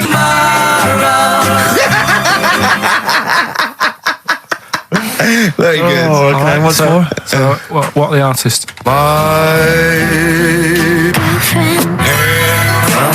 with her My girlfriend had a problem with her marrow. We want the names of the artists. What can we win, Karl? Can I just recap that story? Girl can't went on a blind date. But when he found out that this girl had some sort of bone marrow problem, he said he didn't want to see her anymore. What's the point in getting to know someone that's going to die? Yeah. So that's what you're dealing with. That is what you're dealing with Karl Pilkington. Would you buy a car with a Duff engine? It's a fair point. Ricky.Gervais at xfm.co.uk. Don't steal our son. The Thrills on XFM 104.9. I'm Ricky Gervais, with me Steve Merchant. Over there, Karl Pilkington, the man who believes anything. I think it might be a condition due to his little round head. It's sort of like, it might be a new condition that we can call cranial spherity, and because it presses on his lobes, and the only sort of upshot of that is he's normal everywhere, but he believes everything he reads or sees on Anna Nova. All right. Talking of which, Rick, I don't really follow the news. No. It's mainly boring, isn't it? Wars and stuff. Yeah. But I don't know. Well, yeah. Well, it is a war. It's all this nonsense before and after. When it's a war, it's it's in the middle of the war. You can watch it on telly. True. You get results. You know what I mean? Like, do you know what I mean? Yeah. Like a test match or something. But it's all this rubbish before and after. It drags on. This recent war seemed, I thought, just generally it was better presented than the previous one. Because I remember the first Gulf War, it was often during the night, and I couldn't stay up. Yeah, because I think the American had rights to it, like the Tyson fight. So we had to get it at 2 a.m, exactly, which is annoying. They had their prime time in that. And a lot of it was in black and white, when the bombs went in. When the bombs going in. So this time there seemed to be a lot more colourful. Yeah, it's much better coverage. I think they should win awards. Yeah, well, I'd like for to see it. awards, So like Channel 4 won for cricket. Yeah, I mean, a few times as well, I was quite pleased to see they actually had footage of the bombs exploding. Yeah. No, good. Well done. Generally, good on you. Well done. Good on you. Yeah, it costs a lot though, doesn't it? It isn't a costly War's thing. a lot more when you got something like a Jimmy Carr game show, which probably costs about $100,000. Yeah, like half an hour war costs millions. It's almost as expensive as like Terminator 3 or something. Yeah. But I mean, But then you got to have variety. Exactly. Sorry, Steve, you were talking, mate. Well, no, I just wanted to make sure you're aware that the World Elephant Polo Championships have taken place. I did get it. I think they mentioned it on. Yeah, we won, didn't we? England won. Yeah. Well, my question is, where have they been practicing? I don't know. Do you remember ever at school anyone ever saying to you, "Are you interested in playing polo with elephants?" Do you reckon it was 5 blokes in pith helmets kept sneaking into a whipsnade? Possibly. What are you doing, lads? We're practicing. Get down. Yeah. Get off them elephants. Yeah. I didn't even know we had a team. I can't believe it. No, it's like Johnny Wilkinson and the rugby lads. They're going to get MBEs, all sorts. The elephant polo boys, nothing. They're going to get nothing. I haven't seen their son talking like them. To be fair, it's not like horse polo where I don't think there's a stick long enough. I think the elephants kick it, don't they? I think you might be right. I think they're not allowed to use their tusks. They burst it, won't they? I think they go, start again. Raheem! Yeah. What do you mean the elephants kick it? All right, I've opened a can of worms here. Normal polo on a horse, they have like mallets. Yeah, they whack them, right? But I think it's obviously they're too high up. I think I might be wrong, but I'm pretty sure they just train the elephant to kick it. So why are people something about? Why not just let them have a kick about without? Imagine that! And why does horse racing have to have a jockey? Well, they just let the horses go, okay, lads, on your, no cheating, on your marks, get set, go. You get back here. Brilliant. Why do you think? I tell you what, I'm going to be like a teacher now. Why do you think? You sort of get mixed up which hand they sort of go in, which hand they've got to get the ball in. Sort of. Yeah. Right. Yeah. How do you sort of steer an elephant, as it were? How do you ride an elephant? It seems quite a complicated procedure. I don't imagine they're quite as versatile as a horse. No, you can't sort of like pull it and its head goes, can you? I mean, I don't really know how you... I mean, you have to have a huge playing surface, wouldn't you? I mean, these are big creatures. Yeah. They use Kent. Well, exactly. Yeah, they drop 2 big... huge jumpers. yeah. Either side. One in south of Kent, one in North Kent. Exactly. And it takes days. And is there like 11 on each team? Yeah, and one on the subs bench. Exactly. And it keeps breaking. The bench is broken. Yeah. Terrible. Easily because he's never getting chosen. He's never getting chosen, yeah. Well, he doesn't turn up to training. Of course, and he's never going to forget. He's down the lake. Exactly. Down at the lake when they should be training, eating too many buns. Exactly. Like Gascoigne. Right, Karl, come on then. Oh, hang on, I just must tell you as well about Lord Admiral Nelson's erotic letters. Go on. They've been sold at last for £117,000. Sunday Mail? I don't know who bought them. Who opened them that shouldn't have? They got sent to someone else. To you. They were meant for Lady Hamilton. What are you doing opening them? Go on, what's he say? What's he get up to? It's interesting because they've printed a couple of the things he's wrote. Dear Lady Hamilton, a bit of a problem. Just the one hand. You might have to help me out on a couple of manoeuvres. Yeah, and the one eye. So I'm not appreciating the 3D. Yeah, exactly. I don't care where you put it. Yeah, exactly. Yeah, go on. You'll have to help me guide it in. You might as well stand across the other side of the room for all the good it do me. Exactly. Go on then. Of course, he ended up kissing Hardy, didn't he? Did he kiss Hardy, or did he ask him and he never did?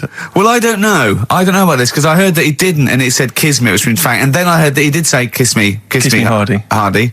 Like, you know, because it was Scratch's friends. I don't know. Is it Kismet or is it kiss me? Kiss me, Hardy. I think his final actual dying breath was no tongues. Yeah. I'm not sure. And someone went, kiss you what? Exactly, yeah. Maybe that was his nickname. My name's Smith. Yeah. You want me to kiss? Exactly. Kiss me Hardy. I wouldn't have thought so. I'll kiss your lips and you'll be happy with it. But I'll touch you, Hardy. But I'm not kissing it. Go on. A couple of quotes from there. This is him writing to Lady Hamilton, who he was having an affair with. I can neither eat or sleep for thinking of you, my dearest love. I never touch even pudding. I think we've all written a letter like that to a lady. That's a euphemism. That's like, I think that's, I haven't eaten, and by the way, I haven't even knocked one out. Yeah, exactly. You are going to get a sackful. All right, Carl? You're the producer. Is this all right? It's all euphemisms. I've not said anything wrong. Go on. Oh, come on. It happened in the 19th century. Yeah. We can talk about it, you know. Yeah. This is more topical than monkey news. Anyway, listen, we're sorry. We better get back to the competition. I'm worried that we've lost sight of that competition, because I'm not going to lie to you. We've had no entries whatsoever so far.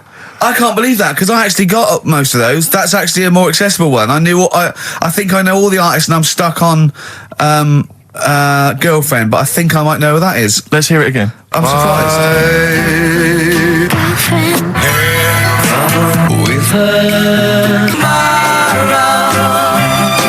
And I think that's a pretty accessible one. An accessible quiz? Yeah, so no one's... Is the email up, or no one's listening? No, well, I think there's a little bit of that. But I think we've accidentally closed down the texting. Oh. So if you're texting in... This don't is bother with that. rubbish. It really is awful, isn't it? Yeah. Just play it again. Hang on a minute.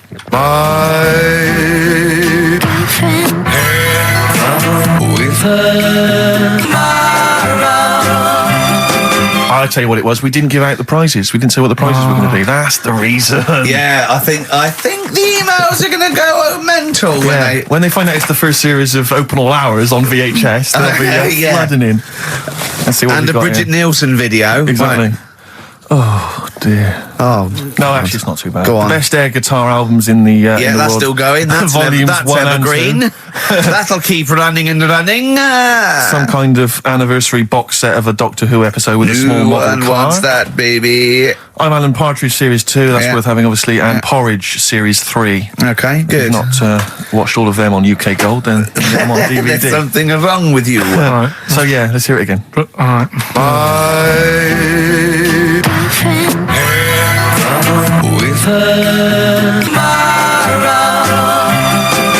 Just name the artist. That's all we want. Just the artist. Ricky.Gervais at xfm.co.uk. Play record. Right, Adams? Yeah. Yeah. Oh, this is absolutely fantastic.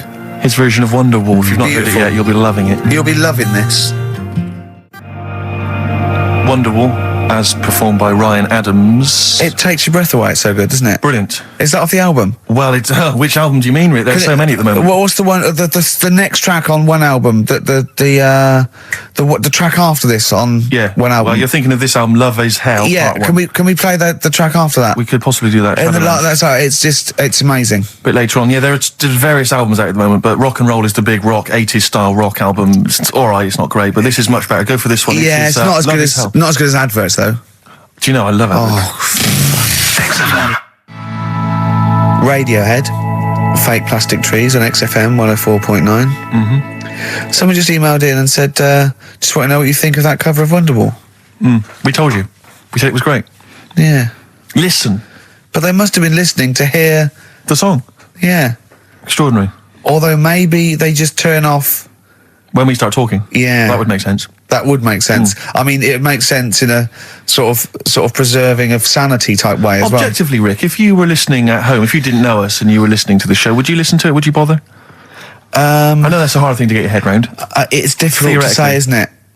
I've no idea. I've no idea what people coming to this for the first time think. I love you like a brother, but I get sick of you. Yeah. I mean, I get sick of me. Yeah. Sometimes I wake up and... It's weird you should say that, because someone's emailed in. Yeah. A recent survey's been done by Cheltenham and Gloucester. The most desirable neighbour in Britain. Number 1. Shane Ritchie. Johnny Wilkinson. Oh, right. It doesn't actually give me the full rundown, but David Beckham was in the list. Yeah. Shane Ritchie was indeed in the list. Yeah, he's flying at the moment. As was Ricky Gervais. Really? Well, that's what it says. It doesn't tell me where you came, though. And there was actually a neighbour from hell, and you weren't in that list.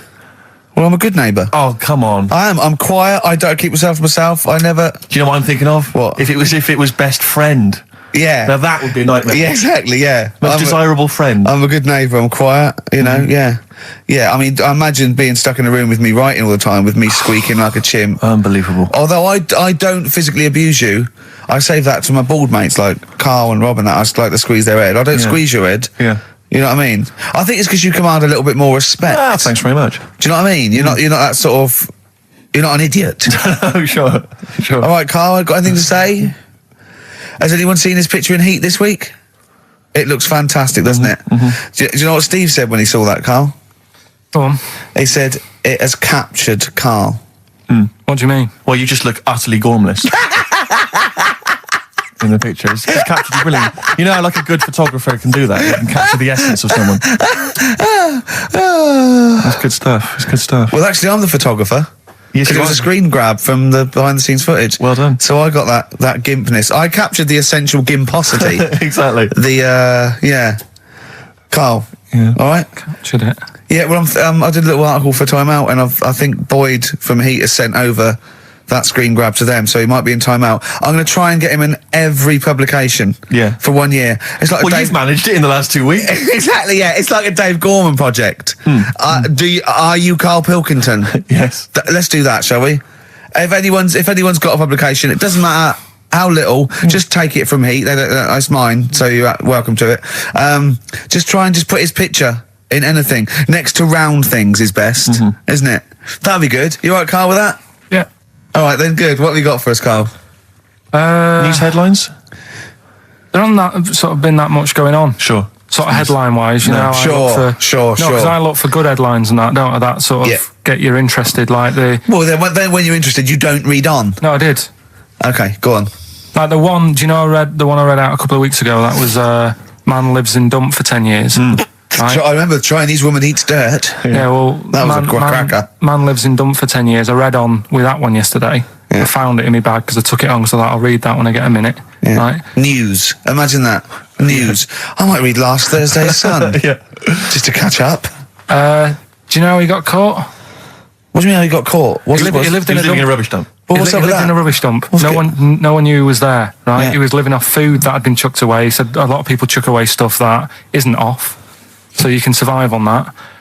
He had a nice little place to sleep and that, an old mattress that was all right and stuff. Got away with it for 10 years until he decided to celebrate bonfire night with some fireworks. Can you believe that? Well, he's happy that the gunpowder plot was foiled and the Guy Fawkes was beheaded, thus saving our system of government. There's got to be a couple of news headlines, surely. Hold on, wait a minute. Bong. Pierce penis man off the hook. Bong. Man changed his name to Bubba Bubba Bubba Bubba. Bong. Dwarf to live in a glass box. Dwarf to live in a glass box? Yeah, it's meant to be art or something. It's not though, is it? What? Meant to be art? Why is... Yeah, whose idea is this? Is art, or is someone hired a dwarf to live in their box? It's just a box, and he can even leave when he wants, apparently. He can, go, I'm hungry, I'm going for a walk, and he puts a little note. If it's Damien Hirst, he might end up in 4 bits. So just be careful. But to me, that's like that thing when I said to you about the woman in the jar. What woman in the jar? The woman in the jar. They go, come and see the woman in a jar. And then it turns out it's a big jar. So it's like, well, put me in there as well, then. Exactly. It's not special. Yeah. And that's the same with him. It's a big box, he's a small fella. What's good about that? What do you want to do, though, to compress matter? But hang on, it's not a world record-breaking attempt, it's supposed to be art. No, what's hard about that? Well, I'd like to What's try hot just about that? Oh, can we do a show for BBC Three? Karl Pilkington going around, what's art about that? Yeah. That is brilliant. What's art about that? I'd love that. Would you? I'd love that. Me and Steve are going to do a thing called Is Art Rubbish, where we go around and we chat about it. Yeah. But we can hand that over to you if you want to do that. If anyone from BBC Three is listening, Karl Pilkington, what's art about that? All right. Weird, isn't it? And what would you go around like Sensation and things like that, and Saatchi and going Darley and that. You put a sheep in formaldehyde. What's art about that? Our butcher does it. All right. Weird, isn't it? What do you make of Dali and the melting clocks, all that stuff? Talked about it, haven't we? Have we? Told you. What about do you think of it? He sort of milked the idea a bit. Right. Because everything had a melting clock on it. It was like he had a bit of success with it once and then he just ruined it. Do you know what I mean? It's like you with the monkeys. Like Status Quo. Yeah. Sure. What's your favourite artist? Don't say Lowry. Lowry's my favourite Why is Lowry your favourite artist? Captures life, doesn't he? Going on and in that. stick form. I know you're a big fan of Where's Wally as well, aren't you? You've never found him, have you? I've never found him yet. No, Carl, that's not Wally, that's a stain on the table. You've come off the book again. Anyway. Listen, are we doing what's in a bit? What? We don't know what you're talking about. Play a record. What? Yeah, we'll be doing what's it in. Yeah, what's it? Coming up after the break. The film thing. The film thing. Oh, idiot. Libertines, Don't Look Back Into the Sun on XFM 104.9. I'm Ricky Gervais, with me Steve Merchant and Karl Pilkington. Karl, have we got the results? Yeah. Go on then, what are they? Songs of phrase. Okay, songs of phrase. This was the phrase, these are the songs.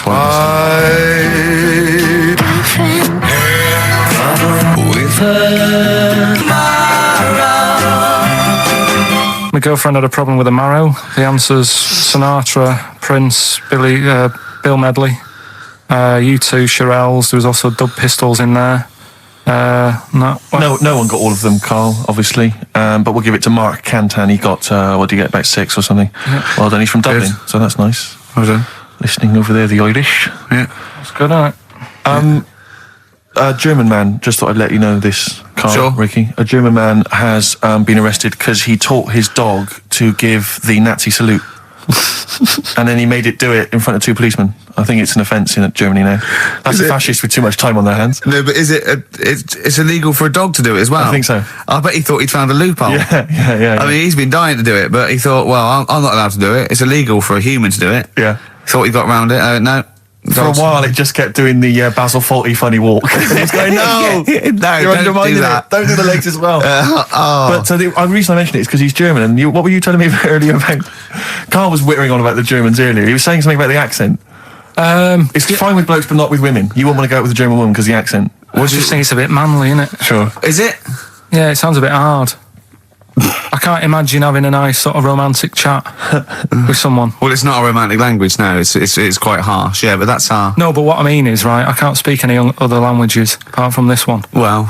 Right. You're struggling with this one. Yeah. And what I mean is... Whereas you really do speak the language of love, alright? There's some condoms, where's me tea? Yeah. What I'm saying is, if a French woman was talking to me, I'd say, I don't know what you're talking about, love, but it sounds good. Whereas a German woman, yeah. I'd go, oof. And she might be saying really nice stuff. Yeah. That's what I mean. Yeah. But then we got talking because, do you know, like, me brother... Sort of a prejudice, really, isn't it? In a sense. What do you mean? In a sense, it's racist, but anyway, on you go. Yeah, go on. It's not really, is it? No. But, yeah, my brother was in the army. We've talked about it, haven't we? And how he got kicked out for going for a packet of fags in a tank and that. Yeah. Right? But he was... when he was in the army, he was based in Germany for a bit. And he used to be one for sort of, you know, picking up the ladies and that. He always had... you know, new girlfriends and stuff. He's a Pilkington. Used to get through loads of them. Yeah. Well, I didn't. I wasn't that bad. But Well, no, because you had things like you trouble with your marrow and that. No, you might die. I'm not interested. Yeah, but no matter what he did, do you know what I mean? When he was a bus driver, he was one of them who always had a woman still at the front with him and sort of, you know, having a chat and stuff. Sure. And he sort of got kicked out of that and stuff. But when he was bus driver, did he own the bus or did he just take it to get a packet of fags? So he's in Germany. He's in Germany, and the army people say to him, "Now we know what you like, Pilkington, right? Das Pilker. Don't be meeting up with any German women. Fraulines. Leave the Fraulines alone. Not allowed to go out with German women. because apparently they get you and then they beat you up and that. What, the German women? Yeah. Why? Go on. Don't know, they just said because they don't like English army people and that. Why? See, the English is your first language, isn't it? Are you speaking German now? Or? I can't tell. They don't get out with the German, go beat you up and that, don't like English army man. What is that? What worries me, Rick, is we've got the face, the body language and things to try and interpret this gobbledygook. The listeners, they just got the words. It must be, I know, yeah. It must be just ridiculous for a listener. Right, just do the competition. What was that anecdote about?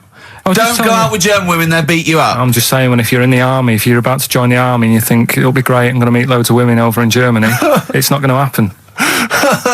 Wise words there, wise words. So this station in public service. Excellent, okay. Right, can we just play a song and then do the film thing? No, just do the film thing now. Oh no, let's play a song. Oh, what are we playing? Bit of Bragg. Billy Bragg, excellent. What's this called? It's called The Saturday Boy, Carl. Billy Bragg, The Sunday Boy on XFM 104.9. Ricky's laughing because he's just thrown something at Carl. It made him jump. Yeah, that's worked well. Here are the prizes for the film quiz thing, which I think is what it's called. Brilliant. People will be loving this. It's Trance Anthems, Brilliant. 2003. We know we got a lot of trance fans listening. The best air guitar album, obviously. Yeah, of course, yeah. The best club anthems. Yeah. Series 1 of Happiness by Paul Whitehouse. The very best of Father Ted on DVD. We got Teachers. We got Knowing Me, Knowing You. Not too bad. Yeah, a few bundles there. Good stuff. Christmas gifts and things like that. So that Knowing Me, Knowing You, I've noticed on VHS, which is good. Yeah, that's quite quaint. Excellent. Yeah. Brilliant. All right. Yeah. So explain the conceit of this? It's when we sort of dig out a film that I've been in, and this is. Don't know if I'll tell you what film is, because that might be the question. Thinking about it, because there isn't that much going on in the clip. I think we need to know what the film is. Do you? Yeah. All right. It's Rain Man. Okay. Why is he called Rain Man? Is that going to be the question? Yeah, I know the answer, Carl. Don't worry. Don't look at me like that. I do. Oh, well done. Yeah, you watched the film. Yeah, you should. Right, so it's you, Carl, in the film Rain Man. Yeah, it's the bit when Tom Cruise is in the doctors with the ill man. All right. There we go. You ready? Well, I'm not a psychiatrist, but I do know that his brain doesn't work like other people. Wait, I am sat here. Don't go talking about me like I'm some sort of div kid. Got a good brain. Works well. It stores all sorts of information and stuff, doesn't it, Tom? He remembers things, little things sometimes. Well, don't say like that, little things, as if it's stuff that isn't important. Are you good with numbers? The doctor's asking you a question. Yeah, no, I'm just thinking. Good with numbers. It depends. Not that good at maths, but I remember facts that have got numbers in them. Like I know that 1 person in 2 billion will live to be 116 or over. Right? Weird thing is a lot of them are Chinese, so sort of makes you wonder if they're lying. I'm afraid I don't understand what you're talking about. What do you mean you don't understand? It's not. All right. Here's an easier one for you then. Goldfish have better memories than people think. He's right. He's right? Yeah. See? There you go. Goldfish related. Oldest goldfish in the world was 41. No. Yeah. Funny thing is if it was a goldfish with a dodgy memory, could have been older. Could have been, pushing 45. So. That's amazing. That is amazing. He should work for NASA or something like that. Well, don't go that far. They're the sort of things that I like reading about. I've got that big book there. It's full of Did you read all this? Yeah, don't... You read all these stories that are in this book. Don't bother touching it. Maybe you better put it back. Give it back. Go. Okay, no, Ray, take it easy. I won't touch anything else, Ray. Come out. It's okay, Ray. It's okay. Come on. Can I ask you something else, Raymond? No. Well, you've annoyed me now. You've kept coming here saying I'm daft and that and messing with my book. Just go, will you? Excuse me. Were they messing with your big book of freaky facts? Yeah. Yeah, that's out of order. Good. Right. So what's the question? Why is he called Rain Man? Yeah? Yeah. Everyone happy with that question? Yeah? Yeah. Okay, Ricky.Gervais at xfm.co.uk. Why is he called Rain Man? Right. Yep. XFM. Bad Day, REM, XFM 104.9. That's nearly it, isn't it? That's almost it. Got through another one. Got through another one seamlessly. The film quiz, obviously, we had just moments ago. It was Karl featured in Rain Man. The question was, why is he and the film called Rain Man? The answer, Ricky, was... Well, Tom Cruise's character, when he was little, couldn't say Raymond. They used to call him Rain Man. Okay. Plenty of right answers, but we're going to give it to John Steele, who, interestingly, is from West Yorkshire. He's listening. Yeah. That is, that is interesting. Yeah. So that's pretty much that. Is there time for Monkey News? I think we got to have Monkey News. And then that second track from the Ryan Adams. Let's play the jingle, though, if we can. Oh, chimpanzee, that Monkey News, you Right. Now, it was back in the 1980s. Right. So it's quite topical then. Okay. When did this happen then? 1980s? Yeah. Yeah. It's about a Colombian F1 sort of, Formula One driver. Yeah. Apparently these races were going on, right? And someone kept winning them. Right, okay, forget it. No, don't do it. It's because it's rubbish. Because it's rubbish. Right, so someone kept winning the races. So this human that kept winning the races. So this human being that kept winning the races, Karl, what was his name? His name it's Jimmy something. Yeah. How tall is he? Just out of interest. No, let's hear the story. Was he about 4 foot 8? You might find out if I tell you the story. Right? Go on. So anyway, he kept winning and everyone was like, oh, he's brilliant, this guy, who is he, and all that. Yeah. But his gimmick, right? Was never showing his body or face? That's right. Never took his helmet off. You're an idiot. Never took his helmet off, right? You know the short trousers he used to wear? His trousers were about a foot long, but his shirts, the sleeves were really long. Anyway, right, so because he wouldn't take his helmet off, you're an idiot. He was taking part in the F3, which is like the lower ranks of Formula 1 and Just get to it. Everyone thought it was like a famous driver who was taking part in that. Get to being a monkey. Anyway, what happened was there was a crash one day. Yeah.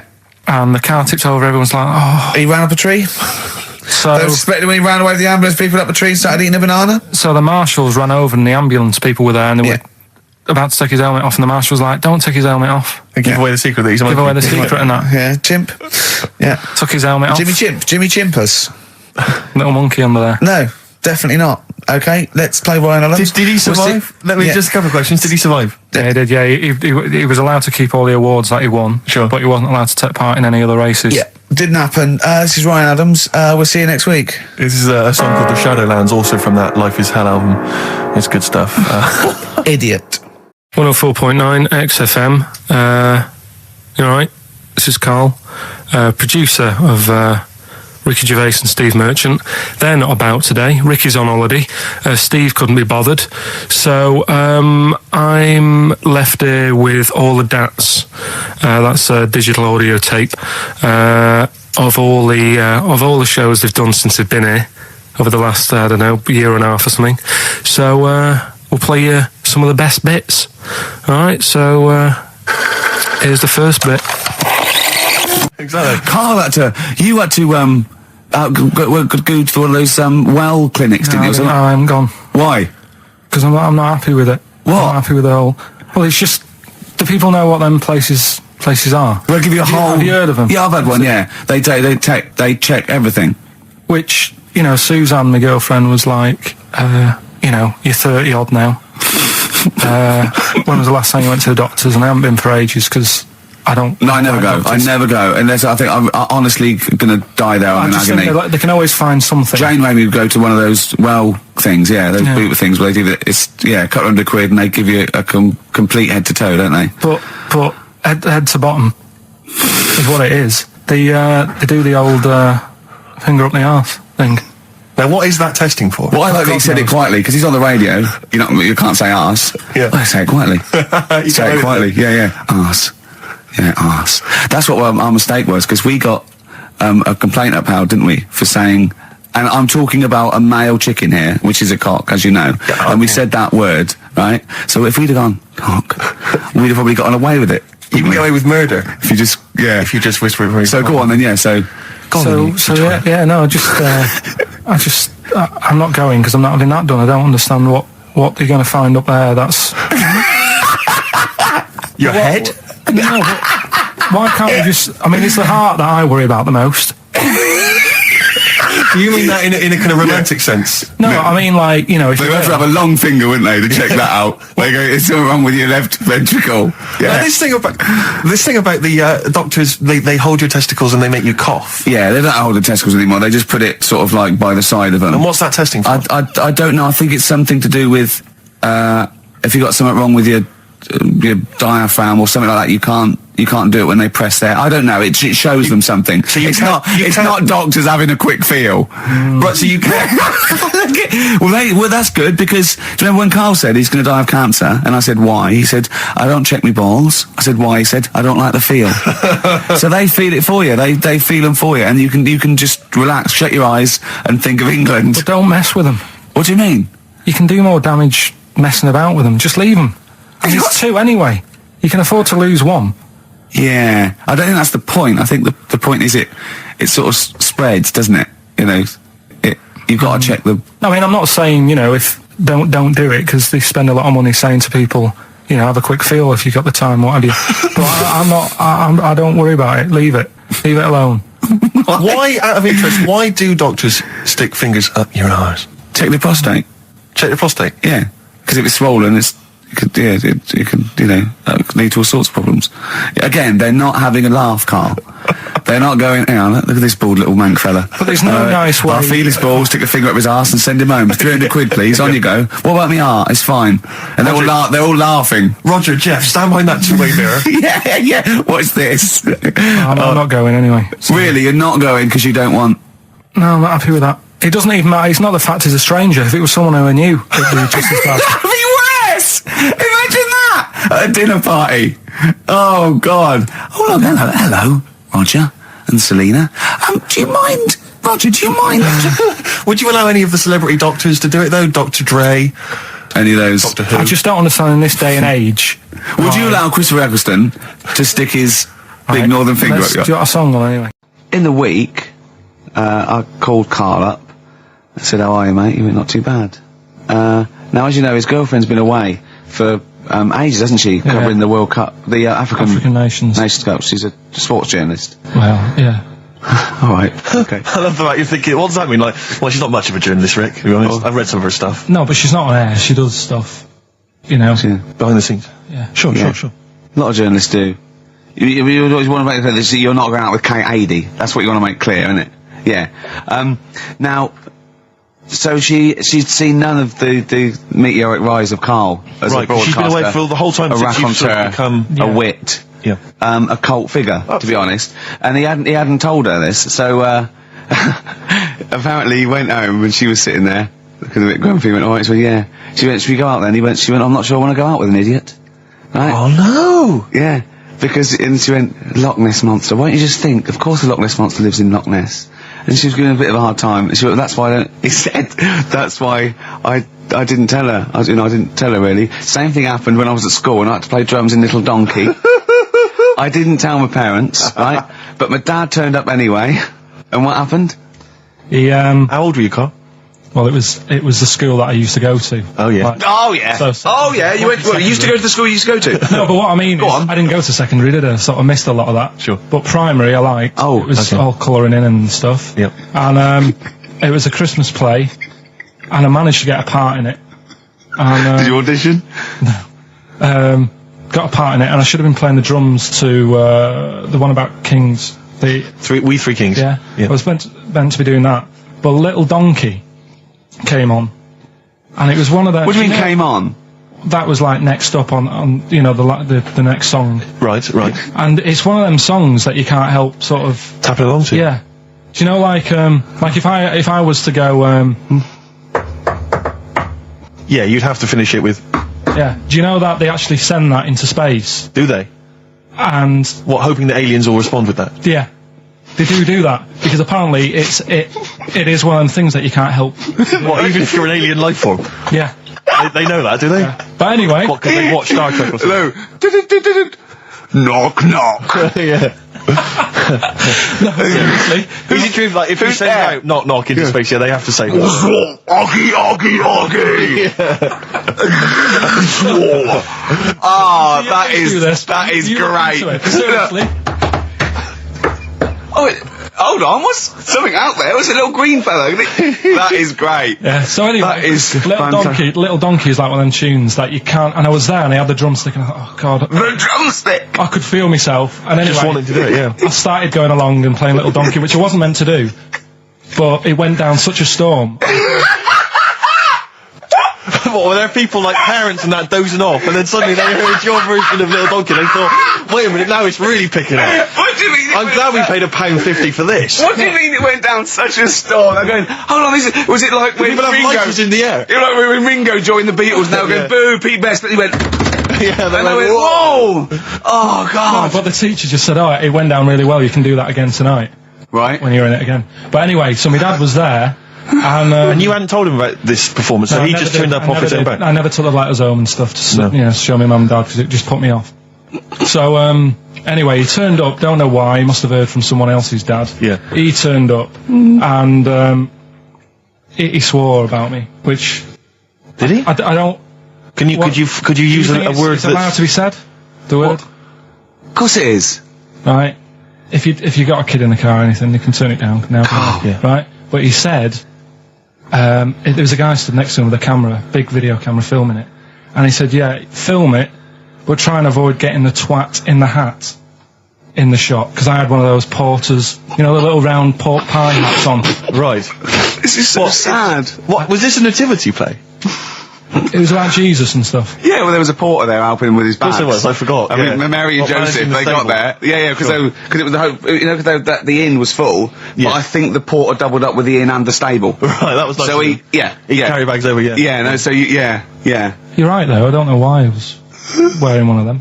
But I was, and... and your father said that, and how did you know your father said that? Did you hear it? About it later. Oh, he told you about it later? Yeah, I was talking about stuff I'd done at school, and he said, oh, God, remember that, and I spoke to him the other day about it. Right.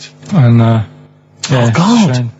So that was the end of your sort of drumming career, really? Because it could have been, I mean, you know, the audience loved it the night before. Yeah. You could have, like, been, who knows, a whole new world for you. Yeah. Have you done any stuff? I've never drummed. I wish I had, man. That is that's a movie story, but... Is that, and that's why you don't tell, your mum and dad don't know you on the radio, do they? I think when they were down the other weekend, they had to come in here, I just said, oh, just go in and press the buttons. Because they could listen on Sky Digital, couldn't they? They could do. But you wouldn't want that, would you? I don't want that. No. Play a record, and I'll talk to you again a little bit about this later. Yep. Right. I mean, I'm a little bit concerned about your toilet discussion. What exactly is your point again? I was just a bit bemused. You see, it's a tricky one. All I'm saying is, right, there I was at the pub quiz, I go to the toilet, not thinking about anything, I try to go, right, there's a little gay fella next to me. I love this little gay fella. Now, the weird thing is, there's nothing stopping him having a little glance, right, because he's allowed in the fella's toilet. Yeah. Now, I'm not allowed to go into the woman's toilet and have a little look round. Right. So all I'm saying is, should they have another toilet area? What, for gay people? Yeah. And so this would be gay men and lesbians? Is that going to complicate things? Well, I mean, I can only assume. I mean, to what point? Ask you a question, right? If you're intimidated, that's a shame. But you know, most gay men aren't looking at your knob. You know that. What do you mean? I can only say that 99.9% of gay men who use a urinal standing next to what they assume is a heterosexual man aren't looking at his knob. And what they're doing then? They're emptying their bladder. No, but the thing is, I can't talk. You're saying like, you know, about would you have one toilet for lesbian women and gay fellas, right?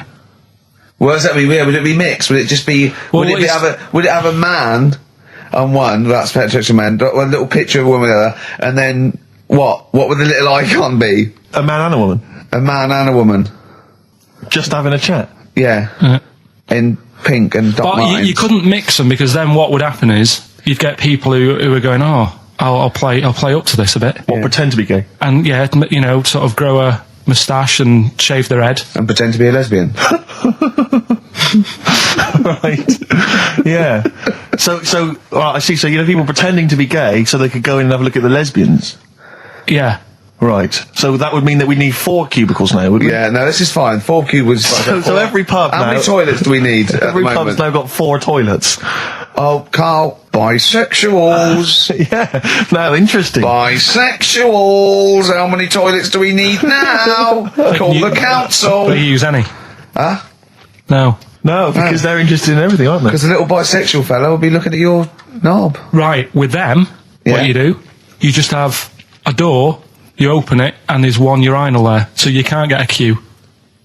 They have to sort of wait. I just thought that, well, why can't there just be a thing between the urinals, so no one can look at anyone else's knob? Wait a minute. Just to go back to Ricky's point, what stops, even if we've got the toilet for gay men, what stops the gay men who want to have a look at your willy going in the regular toilet and pretending that they're straight? Most men don't wear gay across their No, head. exactly. They don't have a tattoo. There's no branding yet in the British house where they have to declare. So we're going to have to expand this. So we've all got to carry identity. Do you know you can see a gay, can you? Coming a mile off. No? No, I'll just hold it in next time. No. Can you tell gay men? Do you know a gay man? I'd say, probably, if you did if you lined some people up and said, point them out, I reckon I'd get... But hold on, we're not talking about people dressed in leather with the arse cut out and an handlebar moustache. Yeah. We're talking about, the everyday, non-seen... of course. Yeah, but I mean, suppose I put you in a room and there was 10 naked men, right? Yeah. And there's 5 gay men and 5 hetero. Could you walk along that line looking at those gay... Am I naked? No, you don't have to be naked. Why would you have to be naked? To catch them out. How would you catch them out? Don't go into it. Don't go into it. Play a record. You're listening to the best of, basically, Karl Pilkington. What should we do next? It's too much. Do we need them out of the way? Do we need them out of the way? Yeah, just, let's explain it again. If you're new, I'm sort of on a bit of a mission to find out, we've got a lot of animals and insects in the world and stuff. Yeah. Do we need them all? It still amuses me. So we've found out we've got to keep jellyfish. We've done octopus. Just said we've got to keep them. This week, snails. Do we need them?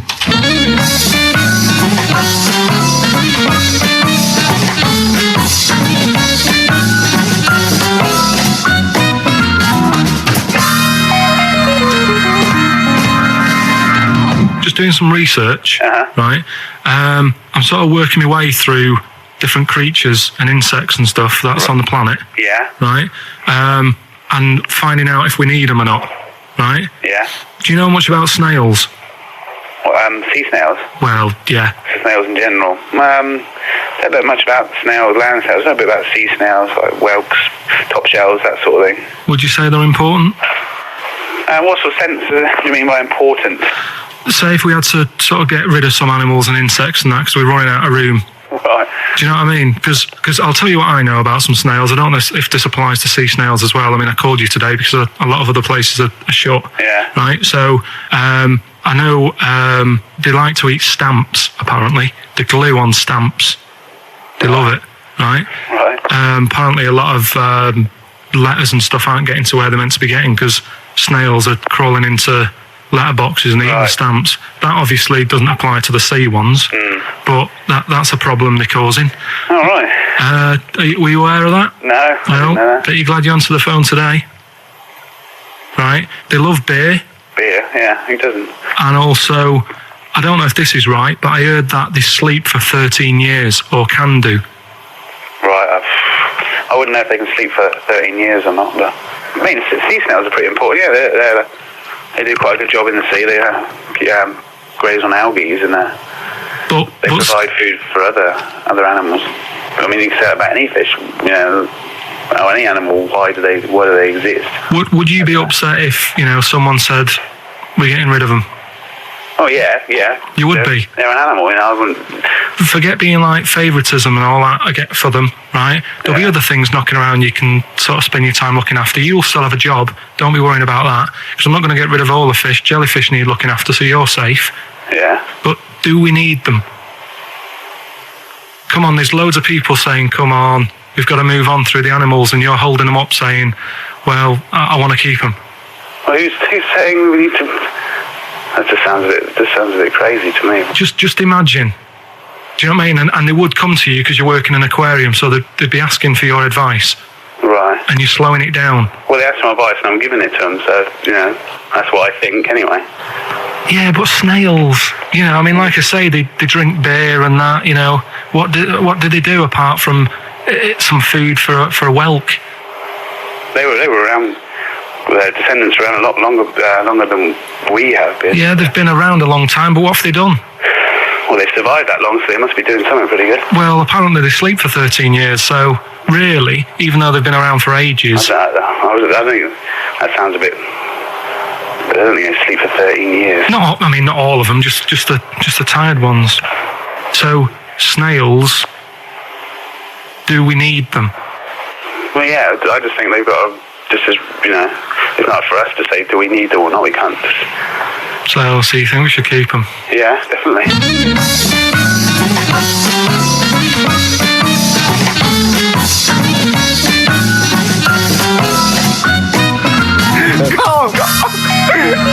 Carl, I'm proud of you.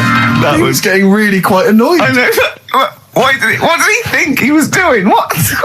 I don't know what you tell these people. I mean, you don't get their permission to play this out, do you? You just don't tell them. The thing is, right, I sort of told him what it was about, but we won't say who he is or where he works, because it doesn't matter. I just needed to speak to someone who knows.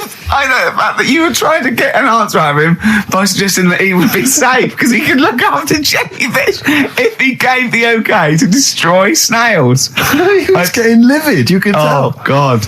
Brilliant. So he's been around a long time, but what have they done? That was great, Carl. Play a record. Well done. Bit of Amy Man. Oh, I'm obsessed with this song, Red Vines. It's brilliant. When we were talking to Carl in the week, the thing we were talking to Carl is that you come up with something that's sort of like quite innocent, and he goes, well, once, right? And you realise that it's comedy dynamite. He doesn't know it, but we want to go save it. And he let out, you were filling in a form, weren't you? It was all like your girlfriend thinking you're a div. And it's happened before, isn't it? Because she came home and you'd filled out a form to get a job once, hadn't you? Yeah. What was that for? Granada Telly. And on it... Well, let Carl explain. Yeah. You see, this is what annoys me with job applications, because rather than just saying, do you want the job and what can you bring to this business? Yeah. Do you want the job is a good one. Because the thing is... That's sort of the one for the boys. No, listen, right? Because if they say no, I don't think they want the job. Yeah, but listen. Go on. I mean, I presume with what you do, you have to take people on and stuff. What, in a fight, you mean? You know what I mean? Yeah. And I think it's more important that you're willing to graft and put the hours in. Sure. Than say that, you know, you did well at school. Yes. Sure. Because if I wanted to, I could have done well at school. Of course. I just didn't want to. Yeah. So where's this going? So you had the application form. So when it came to the qualifications bit and that, I couldn't fill them in because I didn't have any qualifications. And it was also asking about your languages. And I put down English quite good. English quite good. And his girlfriend came over and seen the form that he'd sent off. This was a copy of it. Yeah. And so she went, oh, you know what I mean? So that's what started, you know, the disappointment. So they're going to get that and think that you're not English. I don't think I've got it. It was ages ago. Right. How long ago was it? Oh, well, it was when I was still in Manchester, so 5 years ago. I don't think you've got to know. No, I think there could be a long list. I mean, there's probably a lot of admin problems in that organisation, but they probably... But what I meant by it is that, you know, I can speak English, but I don't know all these long words that people use all the time. Yeah. Oh, God. Oh, can I just tell this quickly? In the week, I'm talking to you now, the listener. Usually I don't. Yeah. Carl said, about embarrassing him on air and that, and he's worried about his education, and he was worried about not knowing long words. Like, we come up with any long words. And he said, no, I was scared, you were going to ask me something about, someone, and he's Eastern European leader. His surname is Milosevic. And Carl said, so I learnt it this week, and learnt it so you can't catch me out in case you start. I said, what? And he said, he thought about it, and he went, Flobodan Milosevic. got the surname right though, didn't he? So what's his name? Right? What's his name? That's how Bill and Ben would address this leader. How would they have said it? Flobberdam Milosevic. What's his name? Slobodan Milosevic. Yeah. Well done. Look at Gervais with me, Steve, and Karl. Karl, why have you got a headache? You got a headache? Just a bit stressful because the moves on this week. Oh, you're leaving house? Oh, by the way, the XFM listeners came round to my house and bought the futon and table. Did they? Were they happy with it? Quite normal. They were well happy. Yeah. Couldn't believe the luck with it. What do you mean quite normal? What do you mean quite normal? Well, it's always a bit scared, isn't it, getting people round. I imagine they were scared. And were they excited to see you? Could they? I mean, they were, could you tell that they were pretty pleased to see you? No, I don't think so. I mean, you're Karl Pilkington. Yeah, but the fellas sort of. I mean, they brought the whole family round, which was a bit odd. Well, it's not often they get the chance to visit a living creek. Anyway, they were nice. And you're moving now, yeah? He said he phoned me up today. It was absolutely tipping it down. Right? He had to cycle in, right? Because he said, because of the move, he doesn't want to leave his bike round there. Right? And he said, and Suzanne, I can't say this in case he's listening, can I? He won't know. He said Suzanne's hired the oldest removal man in London. You should hear him. And the thing is, right, we booked him because everyone else happened to be booked out, but this fella's free, right? So he called up this morning. I've never spoke to him, but he was on the phone. He sounded about 90. Yeah. Carl thinks that he's going to have to do all the work. And the thing is, right, it seems to be cheap. He wanted some Werther originals. Listen, he seemed to be cheap because it's £50 an hour. But how long is it going to take him? Yeah. Oh, that's so genius. When's the move on then? When's the he's coming round. He came round today to bring some empty boxes, and he was struggling with them.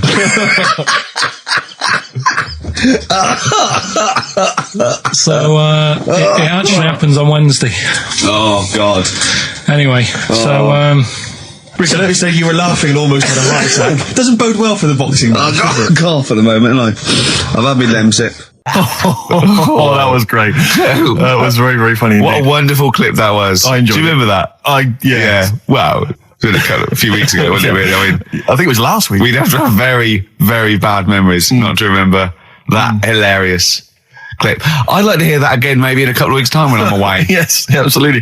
It's embarrassing, isn't it? Mm-hmm. And but the good thing is, on telly, I feel a bit guilty about putting out shoddy rubbish because I'm getting paid an awful lot. Yes. But here, I don't give a They can bleep that. They will do. And now it's Karl's bit. It's the re-education of Karl. He's like Liza Doolittle. And now he's coming to, or Lawnmower Man, if you've seen that film. More like Lawnmower Man, if you've seen the film. You know what I mean.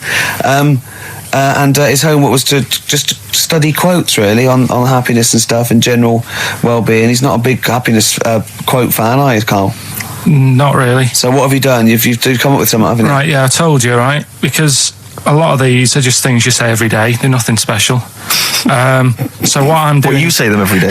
Well, the sort of things you come out with and you don't even think about it, do you know what I mean? Yeah. They're on the TV all the time. People on the radio are saying these sort of little quotes. Sure. And what I've done is, remember that programme on Channel 4, Faking It? Yeah. Where they got some, posh kid to be on a door and all that. What I've done, I've... Imagine if that was the pitch for the show. Dear Channel 4, you're just going to get a posh kid on a door or something? Yeah, Yours come sincerely, in, Karl. come in. Yeah. TV producer. Yeah, go on. So, what I've done, this little book of quotes, happiness quotes, I've picked two that are real. Okay. And I've made one up. Right? And we've got to guess. And you've got to guess. Okay, then go on. Well, I'll tell you what, Rick, why don't we, when we've heard them, we won't confer. No. You'll write down yours, A, B, or C, and I'll write down mine, and we'll see how it works. Okay, Karl, off you go. Right, and just because I'm looking at this book, it doesn't mean I'm actually reading. No, I know. Don't worry, we're clever. No, we know, we can't see yet. Call my bluff. Yeah, go on then. Nothing is worth more than this day. Okay. Yeah. Yeah. All right. Yeah. The way I see it.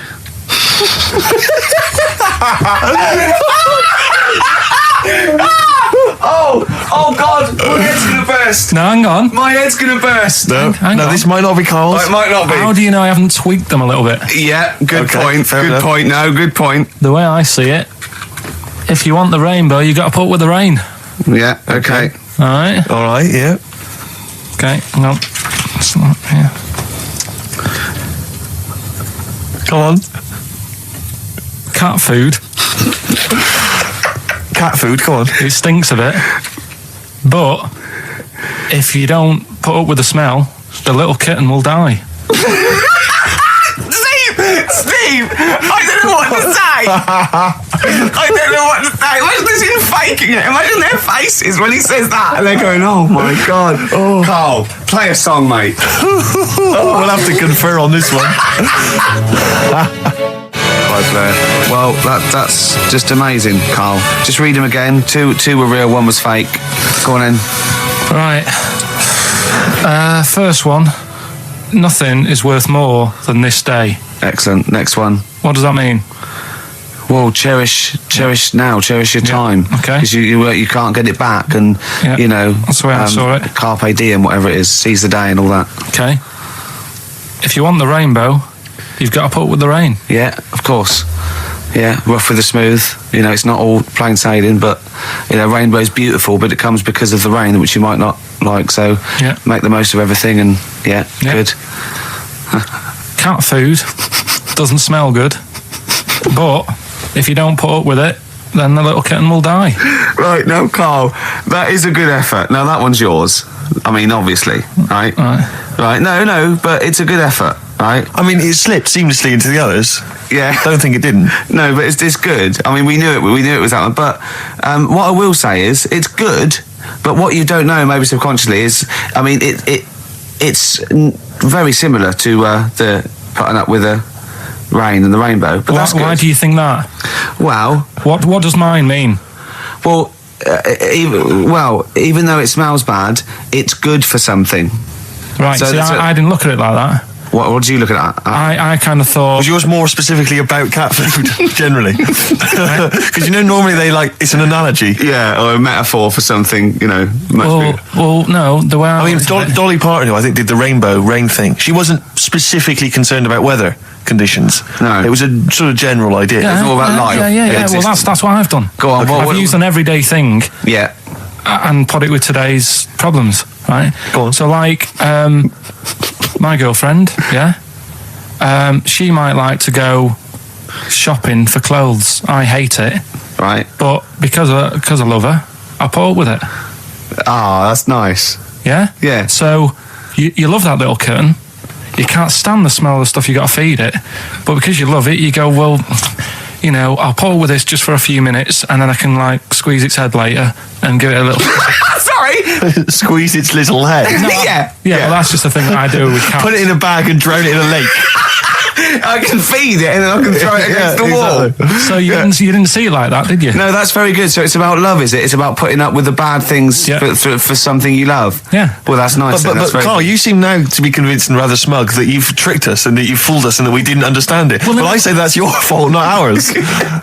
No, it's not, though. I mean, look, that man in Forrest Gump, he was a bit of a nutter. And he came up with the life as a box of chocolates thing. Yeah. Now, if that was in this book, you say, oh, yeah, brilliant, good bit of work. But if he was sat here doing the show with you, you'd be taking the mickey out of him. Sometimes I feel he is. No, but Carl, I could.